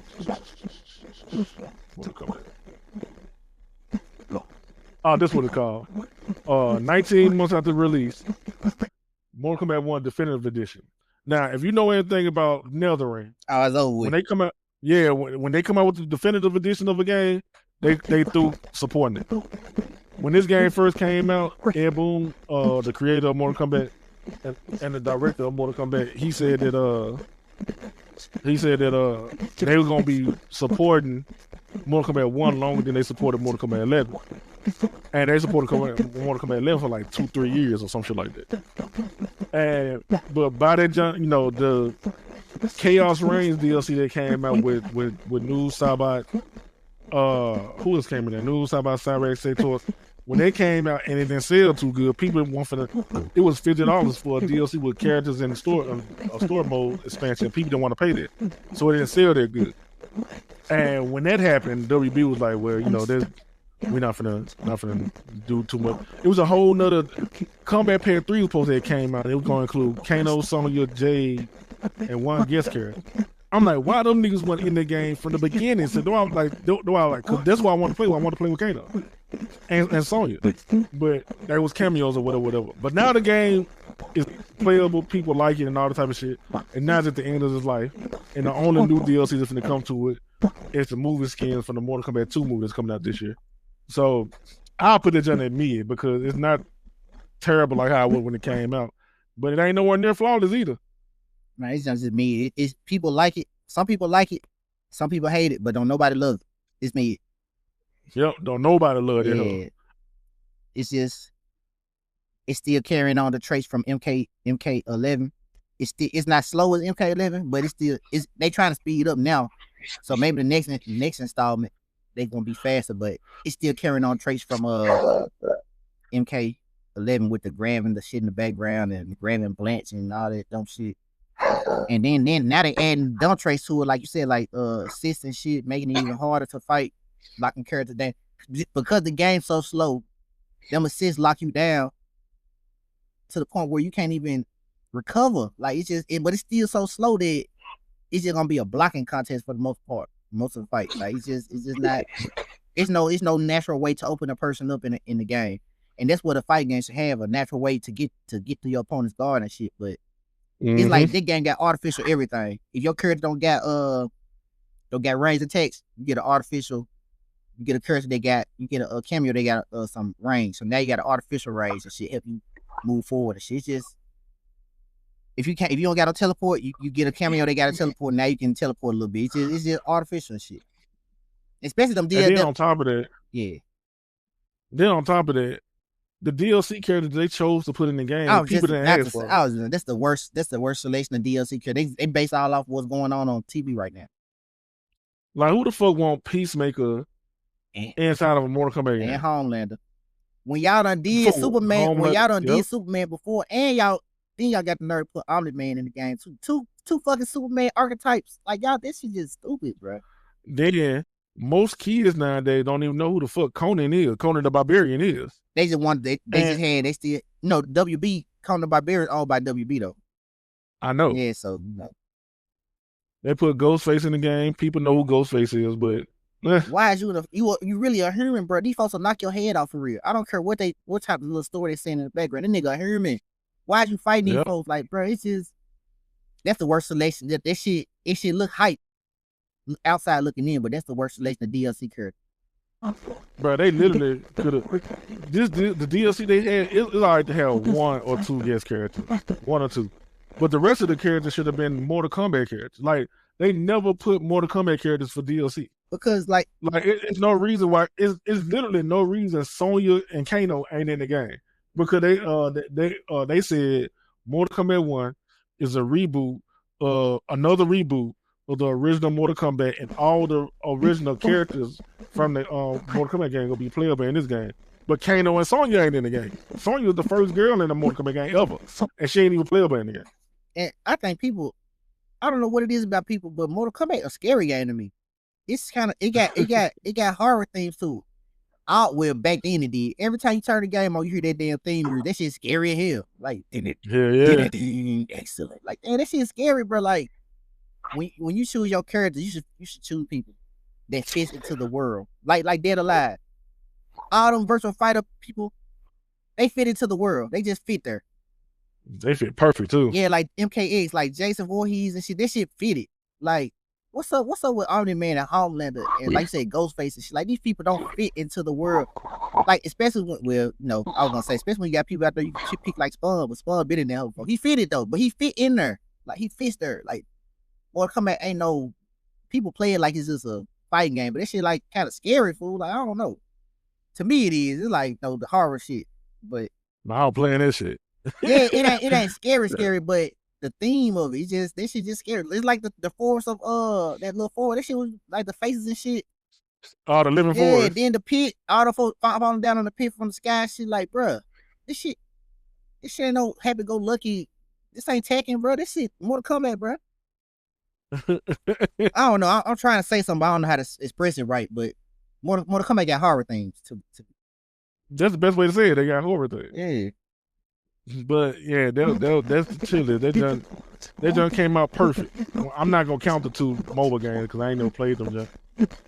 But yeah, this is pretty much like perfect chili is like how I rank the game and shit. Let's see if they get better with the next installment. How long they say they gonna take? So now with NetherRealm schedule like how it is,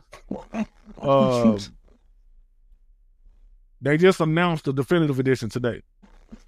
And the only DLC that's supposed to be coming out is the movie skins. So I think they pretty much done with Mortal Kombat 1. So 9 out of 10, the newest Mortal Kombat game is going to come out within the next 2 years. Because Mortal Kombat 11 ended in 2021, and 2023 Mortal Kombat 1 came out. Man. Which personally, Mortal Kombat 1 should have been delayed for another year and to get worked on and fleshed out some more, and it would have been perfect. So if I was them, I'd take my time making that Mortal Kombat game because WB already said they couldn't develop of all games. They even canceled the Wonder Woman game. They canceled all games. And they said the only game they're finna work on now is Mortal Kombat, the new Harry Potter, and there's one more other one off, and Batman, the new Batman Arkham game that Rockstar made. But they keep on fucking them Batman games up too, though. Yeah, but see, the Batman game, Rockstar ain't made them just some other WB company made them other Suicide Squad and all the other shit. Okay. Rockstar they making the new Batman game. And so they know how to make them, but Kevin Conrad ain't allowed no more, but they'll find somebody to replace them. Yeah. But them the only 3 games they say they finna focus on. They don't even want NetherRealm to make a new Injustice game. They want them to make another Mortal Kombat because that's the one that make the most money. Did you play that Harry Potter game? Yeah, I got that hoe. Was that whole fun? I be seeing people play that hoe. Yeah, that whole fun hell for I didn't say a lie. Yeah, that whole fun as fuck. It's like this. It's like Star Wars, ain't it? It's about what Star Wars you talking about? The Fallen Jedi shit. Yeah, it's like okay, yeah. Yeah, that shit fun. Yeah, it looked fun. I was like, yeah, fool. Like if you should play that hoe, that shit fun. But is Harry Potter in that hoe? Fool, no. All this shit happened. That whole story take place like a whole couple 100 years before Harry Potter and me went to school. Damn. Is the person you play as Cole? Yeah, because it's me. I create my own person. Fuck, I'm cold as fuck. Man, a Gryffindor or whatever. No, I was my house was Ravenclaw. You got to be Ravenclaw. No, like you take a test, like so when the game first came out on the Harry Potter website, they want you to fill out like answers to questions. I don't know how it is now, but I know when the game first came out, before you got assigned to a house, you answer questions on the website, and you link your WB account to the your account to your WB account. You answer questions based on how you answer your questions will be what house you get assigned to. Man. So apparently I'm a genius, so that's why I got assigned to Ravenclaw. Fucking Slytherin and shit. That's the house I was trying to get assigned to. By saying green, should say green shit then. Yeah, but see the way they answered the question, then they want to. You know how you play games? You think they give you a choice to pick some. They say the first couple of words and there's a bunch of dots. But then when you pick this shit, like, hey, I'm gonna say this, it be completely opposite of what you thought it was gonna be. Mm-hmm. That's how that shit was. So they ain't have it set up where you can just intentionally answer questions to get sent to a house that you want to get sent to. Even in the game, like if you did go their way and answer the questions online, You sit in that chair and they had asked you them questions and shit, and then after you finna answer the question, you get assigned to a house. Okay. But that whole fun though. That whole fun as fuck. Yeah, I be seeing folks play this shit. Yeah, that whole fun. That whole can get cheap than a motherfucker though. But it's fun though. But as far as Mortal Kombat go, they got another couple years to.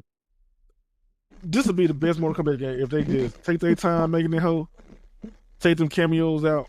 Don't make it like Mortal Kombat 1 or Mortal Kombat 11. Kind of have it moving back fast like Mortal Kombat 8 and let you actually do combo. Actually have characters that people want and let you actually fight in there. That'll be perfect. Cause you remember in Mortal Kombat 9 and Mortal Kombat 8, you can like if you fight somebody in there and you bounce them up there, you can neutral jump and dunk their head back down and shit. You can't even do that shit no more. So if they actually just did this shit in a new Mortal Kombat game and don't try to like appease to like noobs and shit and just like actually make a fight game again, they're gonna be fine.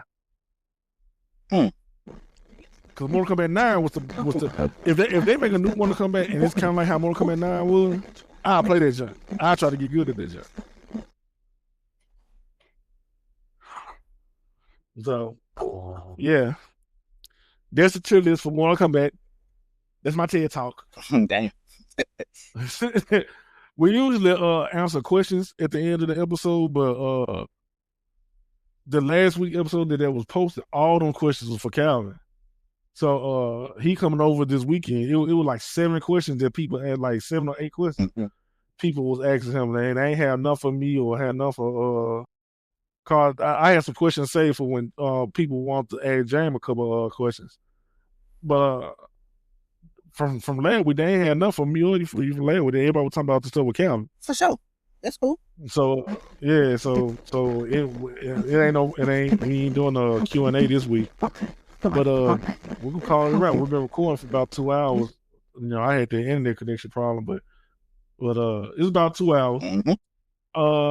As always, as I say at the end of every episode, I appreciate everybody that come through, listen, chill with us, listen to us talk about our shit. New listeners and recurring listeners, I appreciate y'all. And until next time, peace.